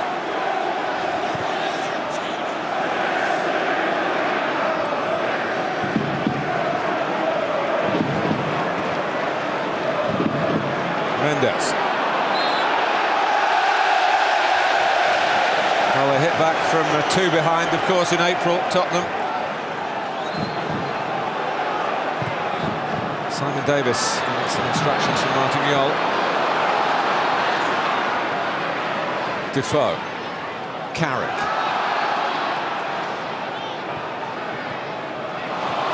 Two look-alike, Ziegler and Edmund.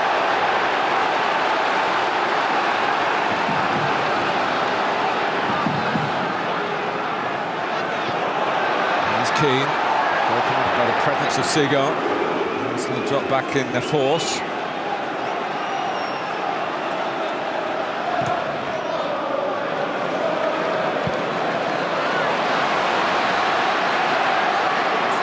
Defoe.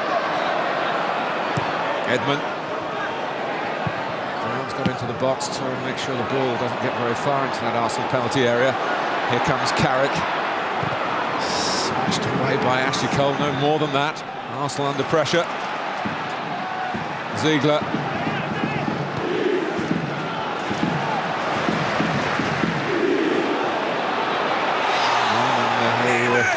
Let's get attracted to the ball when it's off his line.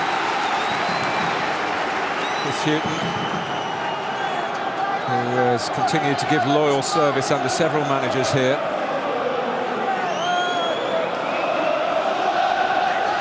Be interesting to see what way he goes now. Do they go all out and attack? We'll see by the substitution what the intentions are. You mean even more all out than 71% possession? Absolutely. Fabregas. Here's Carrick. Lovely upright carriage. Sees what's going on around him. There isn't too much at the moment, though. Keane might just get there, and having got there, seemed to take his eye off the ball. 20 extraordinary minutes at the start of the second half. Reyes.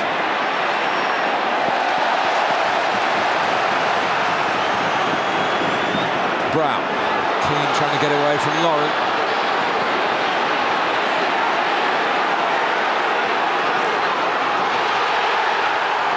Still Keane. Red shirt's quicker to react. The whistle's gone. The whistle has gone. The players need to be aware of that. Lehmann has shown a capacity in the past to get involved in things that shouldn't really concern him. It's actually a bad foul to give away. The defender's under pressure and Brown's gone tumbling into him and made it easy for him. Just watch it here now. He's got to try and clear that. Yeah, and there you go. It's a silly foul to give away, and he's got to be careful. Well, it's hard to sort out the top priorities here. They're so high, both of them really. From Arsenal's point of view, to get the points at White Hart Lane would be wonderful, but they just need the points in the league. They need to win a game, not just beat Spurs. Tottenham, of course, under new management, trying to impress Martin Jol. This just happened to come up on the fixture list today. Absolutely, and of course, you know, Spurs have lost their last 4 Premiership games. I mean, 5 in a row, and the alarm bells will start ringing.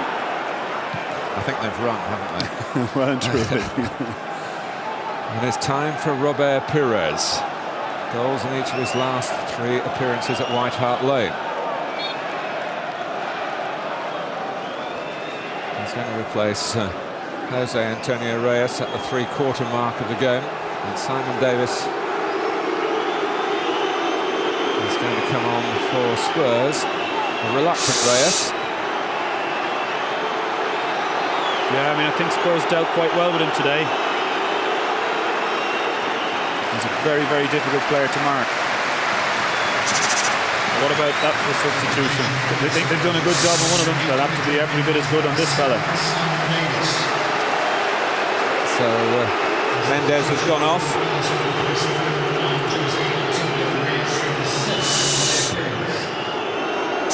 Seven is the number. Pires and Davis. Yeah, I think he's probably got Davies on just to bring a bit more imagination and crap. Mendes didn't really get an end product for Spurs out there today.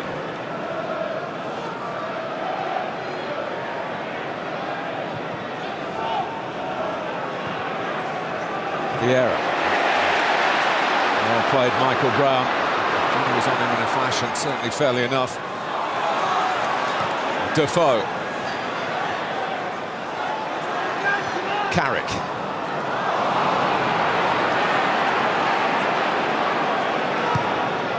Kicked away by Lauren.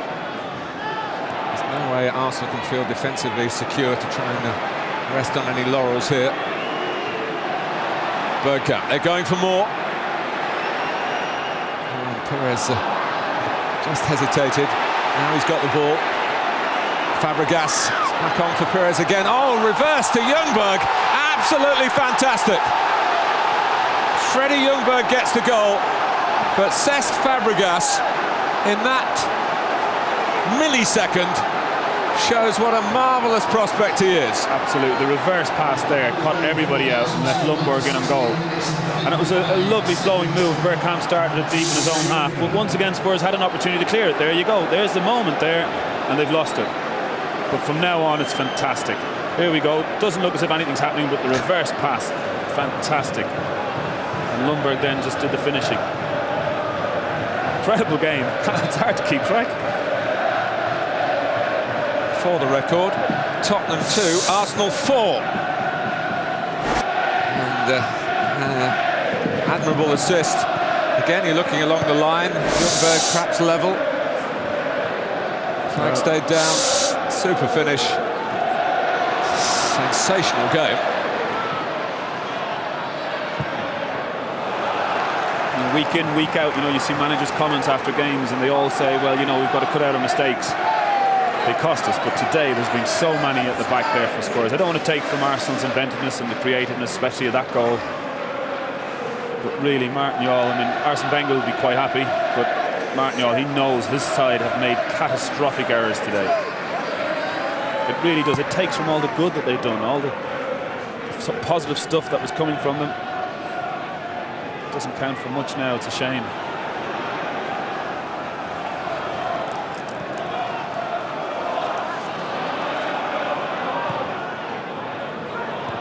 Tottenham clearly has some sorting out to be done. I mean, they've shipped here against Charlton 3 goals. 4 from even closer London rivals today.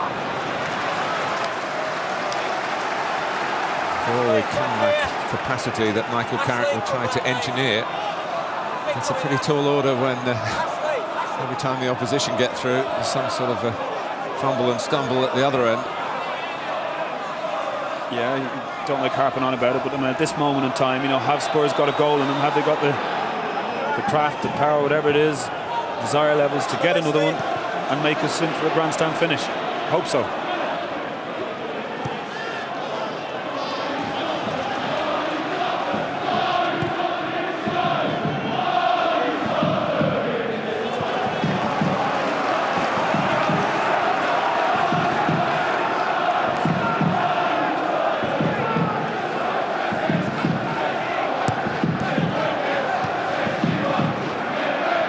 Bergkamp.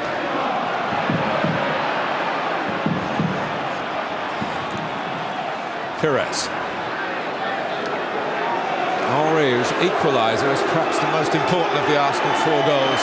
Just before half-time, it certainly changed the mood. Tottenham, who had been terrific for periods in the first half, thought they were going in, a goal to the good.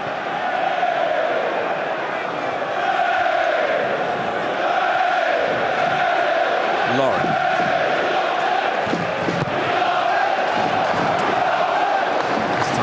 Can scoop it up safely.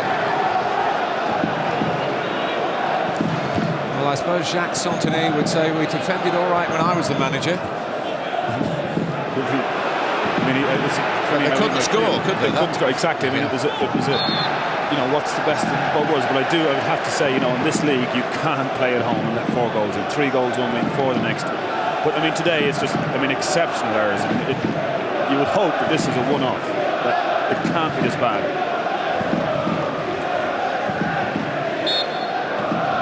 It's just a feeling that they're demoralised almost. Defoe's off the field.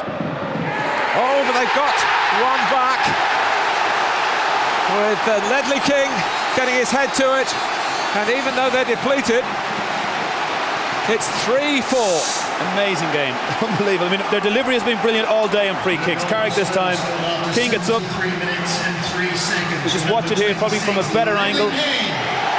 Yes, he gets in between 3 Arsenal players and manages to head a goalward towards a really good header under the circumstances. But amazing, 10 men on the pitch, Spurs. You'd think they're demoralised. As we see it there, he does ever so well to get in between all those bodies. And now, dare we say it, Spurs are in with a great chance again.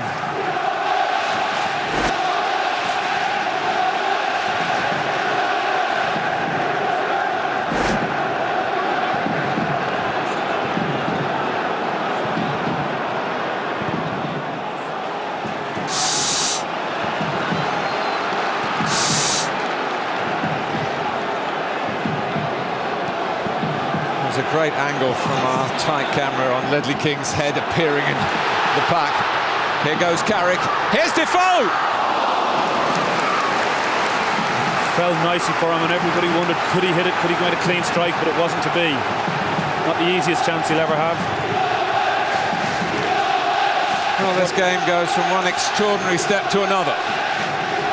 There's been some classic games over the year between these two, but you know, this is up there. I mean, it's an amazing game. Pires, Cole.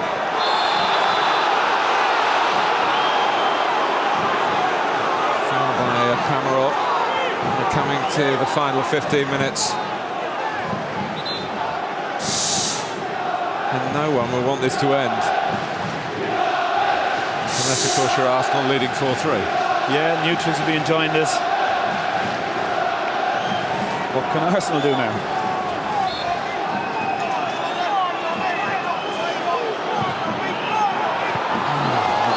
Touched it at the end. He didn't need to because it was veering wide, but he in a position where he can't take any risks. Again, a great delivery. Sagana's the one that was getting across. But I think it was one of those who wasn't quite sure and better to be safe. Well, Freddie Canute is going to come on for Michael Brown.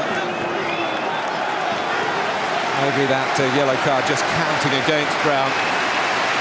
Yeah, but I think he did his job. He was there, you know, to sort of get a foot in around midfield. Not so that Vieira couldn't have the time of day all to himself, but he knew he'd be in a game, and I think he did that quite well. I mean, it's not down to him that there was some unbelievable errors at the back. He did all right, Brownie. Forward coming on now.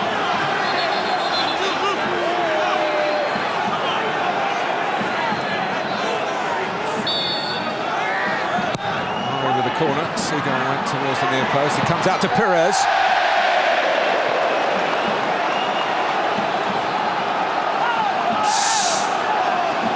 Look at it here as it comes across, makes its way out. Pires decides to go for the first time. Difficult one. But this game, he would have expected to win. Yeah, Ledley King definitely got there. There was some suggestion maybe it was an OG, but no way. He did really well. Got in between 3 Arsenal jerseys to get up and head that in. King now having problems with Henry, who thought that King had handled. We've actually had 5 goals in a 19-minute spell. This is supposed to be a fixture that's tight and taut and short of goal-getting opportunities. It's really opened up, and you know, sometimes errors do that. And maybe Arsenal thought rested a little bit in their laurels, thought maybe they've enough done. And Spurs, fair play to them, they keep fighting back, keep showing the desire to get in, to get something out of this game.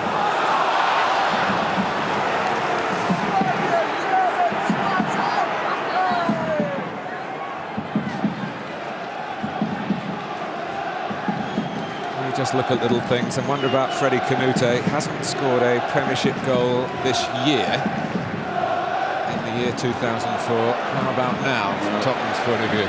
It's a bad run. It will all be forgotten about if he can come up with something here today. Ljungberg.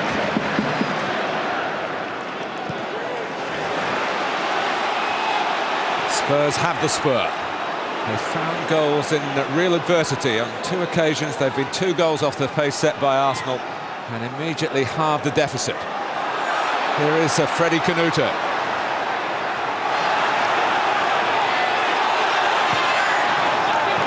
Seagull taking the pace off the cross, of which there wasn't too much.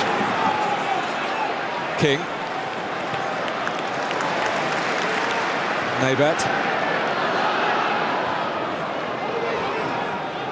It's been a good scoring day for the centre-backs for Spurs, but got to find at least one from somewhere. In the 12 minutes or so that remain. Key. Defoe. And it's Carrick! Well, he got there, but he was just reaching for it. Yeah, seemed to be a long way wide. Yeah, seemed to be making long strides to get there, wasn't he? It opened up for him.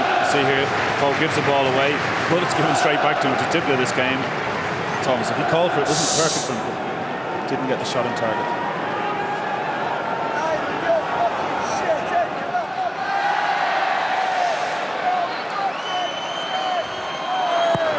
Arsene Wenger's response is a pretty attacking one. He's got Robin van Persie ready to come on. It's Bergkamp, found by Vieira. Henry, come in by Ziegler.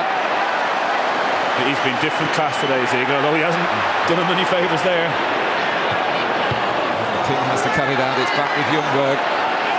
It's the Tottenham Terrors, isn't it? Losing the ball in the defensive third. It's just been a feature all day.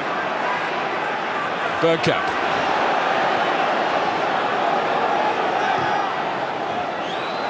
He took his effort, maybe thinking of where Pires was. Lauren. I guess it will be Percy for Bergkamp. Ljungberg. Henry, great take, great tackle by Edmund, but it comes now to Pires. And he's put away a 5th for Arsenal, and surely they've got the game won now. And Robert Pires does it at White Hart Lane yet again.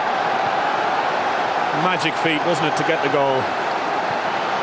Ljungberg travelled a long, long way with the ball, played it into Henry. It opened up for him. We thought he was going to score. So we watch it here.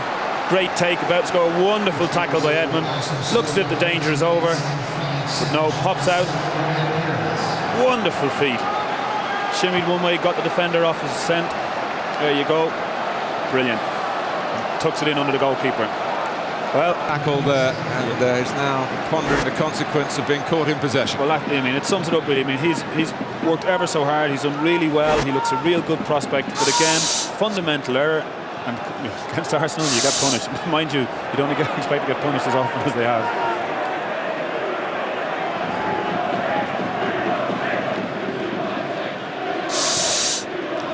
Bergkamp off, fellow Dutchman Robin van Persie on. Well, at your Saturday lunchtime table, we'd offered you a cordon bleu today, and it isn't finished yet.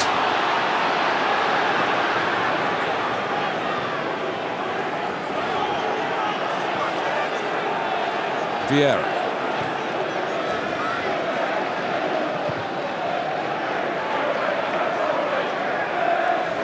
Ljungberg.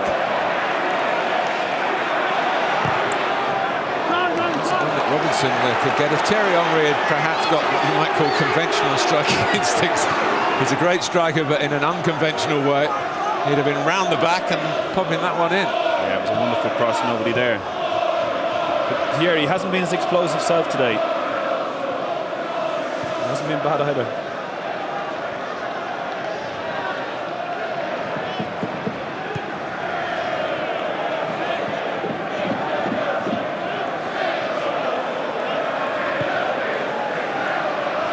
Seagull.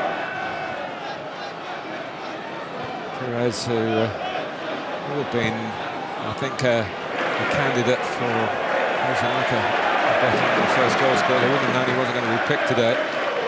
He's got his customary goal at White Hart Lane. And this scoreline, the fixed odds was 100 to 1 against a 3-5. I'm not so sure it's finished yet, you know. From a neutral point of view, I hope it hasn't.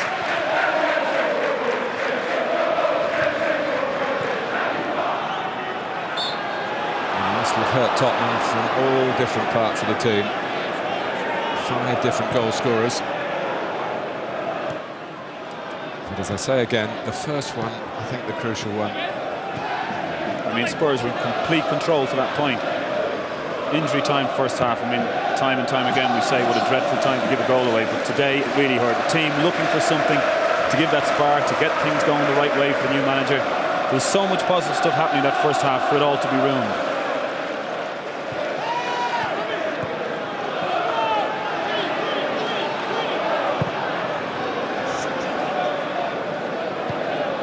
Ljungberg.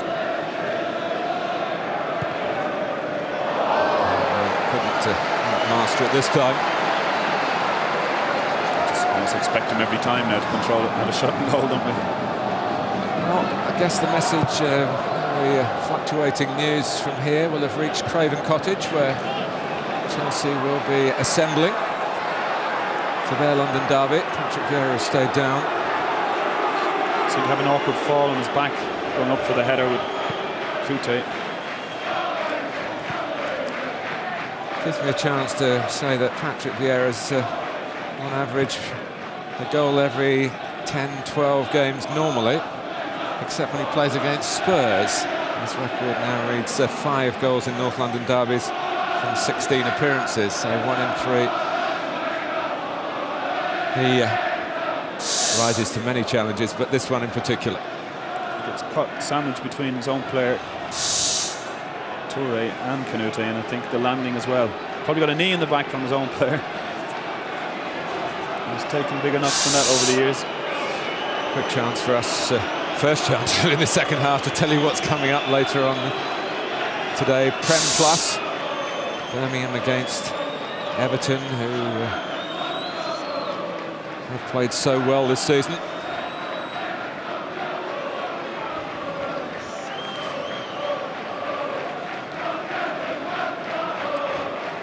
Welcome to the North London derbies. Martin Jol and Frank Arneson, watching grim-faced the closing stages here, but I suppose we shouldn't count the chickens. There's still a good helping of injury time, plus 4 minutes on the clock. It's interesting when he's talking about how he would sit in with the new manager and talk about who they sign or what areas of the pitch they need to sign. I wonder, will he be thinking defensively?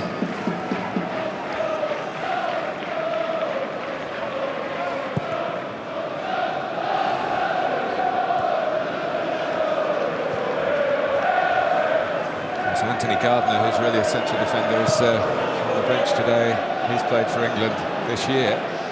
He's not really involved regularly at the moment because he's got a foot problem that doesn't stop him playing, but it can't play to full capacity. King.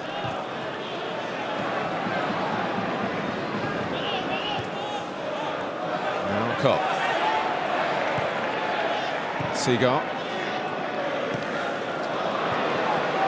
Person who plays with plenty of confidence. Overconfident there. It was a good spot by Carrick.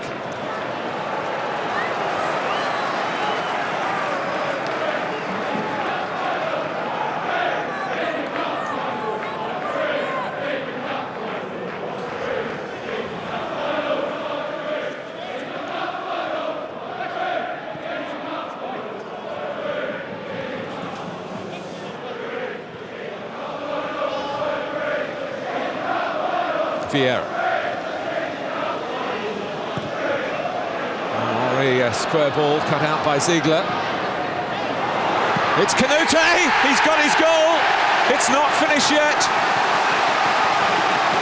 A 4th for Tottenham, Henry's mistake. Canute setting up the grand finale. Well, it's a mistake, all right. Edmund, I think it is. Or Ziegler, I'm not quite sure. Nice tip, great ball to the far post, and a wonderful finish. And we were half joking saying there might be another goal, and there is. But can they squeeze another one in? 87 minutes. You can't say they won't. Arsene Wenger will be absolutely livid. The team have continually got into positions here to kill the game off. They haven't been able to do it. Now Van Persie. Attack will be the best form of defence for Arsenal. Cut out by Neighbour. Ljungberg again.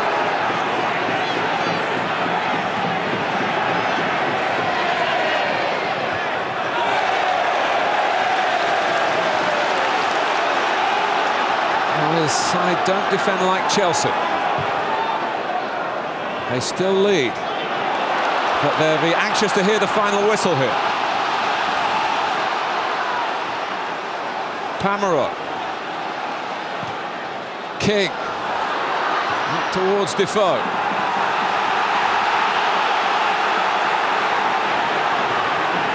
Arsenal want to keep the ball.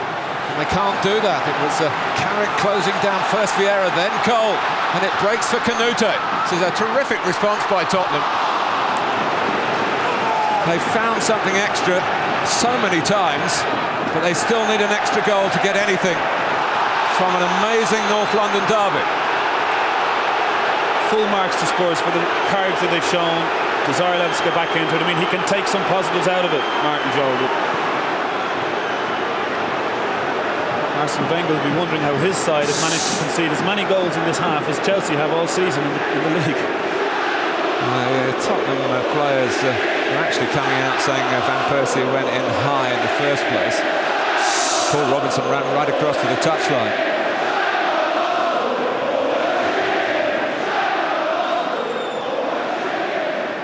Mentioned Anthony Gardner. He's coming on. It's the direct route, I think. Get another big man on and sling it long. Well, sorry, everything will be hit at him. I'm sure they'll just fire it up to him as quick as they can. It's the last throw of the dice. 4 added minutes.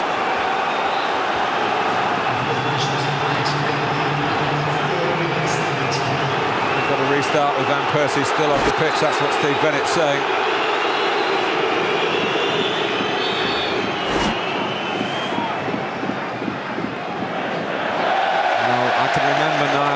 Maybe even you can. Arsenal getting 5 goals here, late 1970s. Alan Sunderland got a hat-trick, but it was 5-0 that day. That's right, Liam Brady scored one of the finest goals ever seen. This is something totally different. Almost a throwback way beyond the modern game. They just don't make games 4-5 anymore. But here we've witnessed one, and it might not finish at that. Paul Robinson's got the spirit to come up. In fact, he wants to take the free kick here. They launched it against Charlton late on last Saturday and came so close.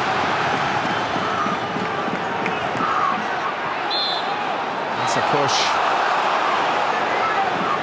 by Gardner. A little bit frustrating, but we've really been, I mean, mistakes aside, we've been treated to a real show today. It's been fantastic. It's been breathtaking. I can't remember a game like it for a long time. I think I was here last season and Spurs led Man City by 3 and ended up losing 4-3. The Gremlins are here all right. There was a 4-4 draw against Leicester, which we also showed live on Sky Sports. The fixture pickers can take a bow, but the North London derby's usually on the calendar for the cameras.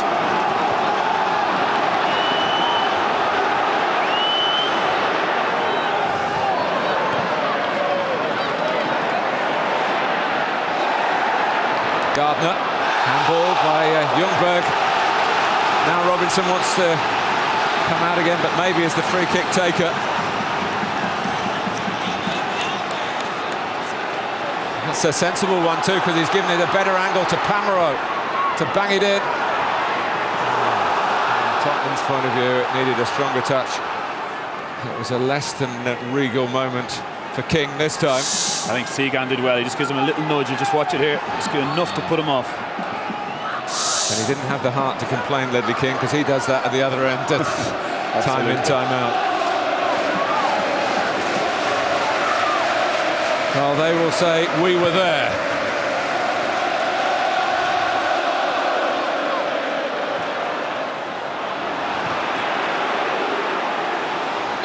Flag up, chance to hit it long again. Robinson recognises that. The last added minute. Amazingly, it took, 37 minutes before the first goal. They've been flying in since then.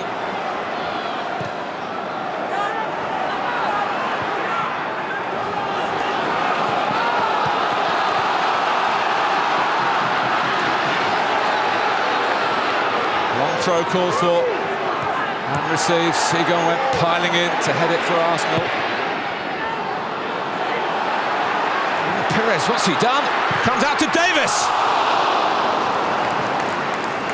Strange header by Pires. I mean, it's nerve-wracking now at the end.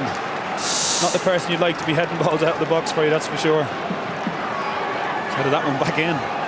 Felt that Davis just didn't hit the target. Is it time for one more, or is that it? It is the end of a 9-goal North London derby. Amazing for Arsenal. They do have the odd goal that matters. Martin Jol goes off down the tunnel, having seen his side score 4 at home and still lose. A match of extraordinary dimensions. Thierry Henry got a very important goal, the first for Arsenal, to equalise from Nuruddin Nebet right on half-time. And Arsenal, having gone 2-1 in front, were always heading it in the second half. And in the end, we're hanging on, having had several positions where it looked as though they could close it down with a certain degree of comfort. But what a watch for you. I'm going to just take a breath before I say the final scoreline, because I can't recall having said it too often before. It is Tottenham Hotspur 4, Arsenal 5. We're just looking at some of the statistics here. They're just amazing. 14 goals in 2 games under Jol in the Premiership. There were 14 under 11 in Santini's reign. February 2000, this has happened before in the Premiership. West Ham 5, Bradford 4. Let's see the 7 goals in 33 second half minutes. Glenn, ready? Motor mouth. Can you get through them all? Staggering. What a goal to give away. What a terrible mistake to make, and then it leads to a goal.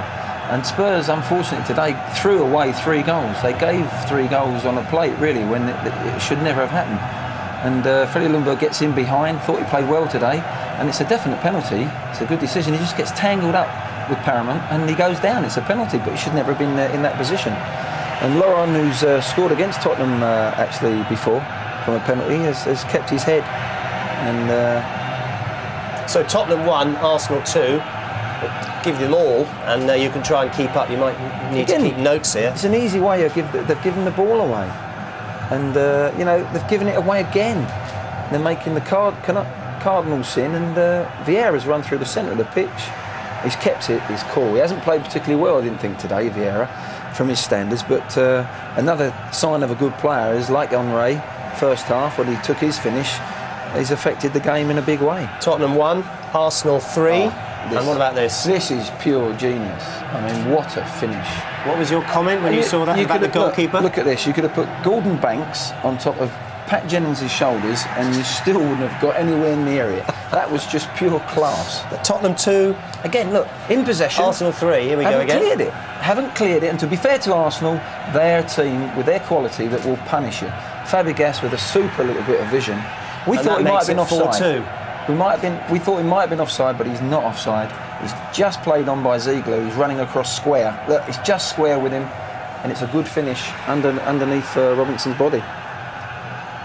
I've lost track of the scores. So that was 4-2. Oh, Don't worry, okay. We're keeping track. I've got people talking to me in my ear. It's now 4-3 with Ledley King. Yeah, I mean, it's a bunched up, but it's a good free kick in again. Spurs have put in some good set plays today. A little bit of a weak goal. I think if you get beat in the far post, but the near post, I think the keeper won't be happy with that. Still the 2-goal gap continued. Pires making it 5-3 to Arsenal. I just feel here, great feat from Pires, but I just feel there that Paul Robinson's got to, you know, if he dinks it over the top of him, that's fine. But to go through his body and underneath him, he'll be disappointed with that. But great feat, watch this, change of angle, boom, Paramount, who's quite sharp himself. Terrific finish. Pires always scores against Spurs. Here's Henry giving the ball away to make it 5-4. I mean, to be fair, Arsene Wenger won't be happy with the way they defended. Ziegler picks it up, punishes them. Look, put under pressure. It's a bad ball across, but what a lovely dink. They've got a spare man over. He's found the Freddie Canute. Great first time finish, and the game was still poised right up to the very, very end. Amazing game. Glenn has picked out of all that mayhem Freddie Ljungberg as man of the match, and he's with Jeff Shreves. Freddie, it was great to watch. What was it like to play in? It's always a great atmosphere. You know, of course, it's a bit hostile, but good fun to play. Of course, maybe we beat it a little bit hard in the end. You know, we missed some chances. Gave the ball a couple of times, but we played well. We scored 5 goals. Can't really complain. How important was it that Arsenal got back to winning ways today? It's very important. Of course, we always say we don't read the papers, and you know we try not to too much. But of course, you hear the people on the street and people will be worried and stuff. So it's great to show that we can play some good football, and we scored quite a lot of goals as well. And I think someone said we haven't won here for 5 or 6 years, so quite pleasing. Well done, you're the Barclays man of the match. Thank you very much. Appreciate that. Amazing. Premiership table in a moment, but Southampton have beaten Portsmouth by 2-1. Kevin Phillips getting the winner. Steve Wigley has finally got that monkey off his back. Right, Tottenham, they're staying in 14th place, but that win for Southampton takes them out of the bottom 3 for the moment. Arsenal, though, back in the position they've become accustomed. They're top, but Chelsea play at Fulham this afternoon, of course. Thank you very much indeed, Glenn. It's been a bit rushed at the end. Just about got it all in. Coming up after us, of course, I don't know if there'll be as many goals or certainly points in the rugby, but England are playing Canada, of course. It's the first of the Robinsons together. Will it be as exciting as this? I've never seen a game like that. Bye-bye.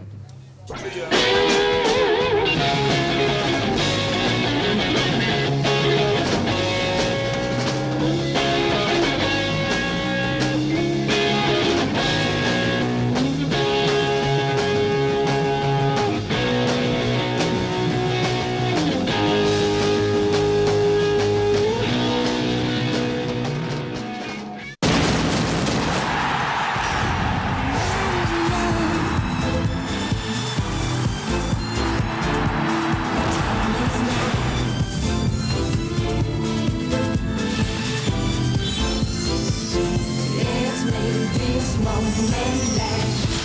The opposite want to know more.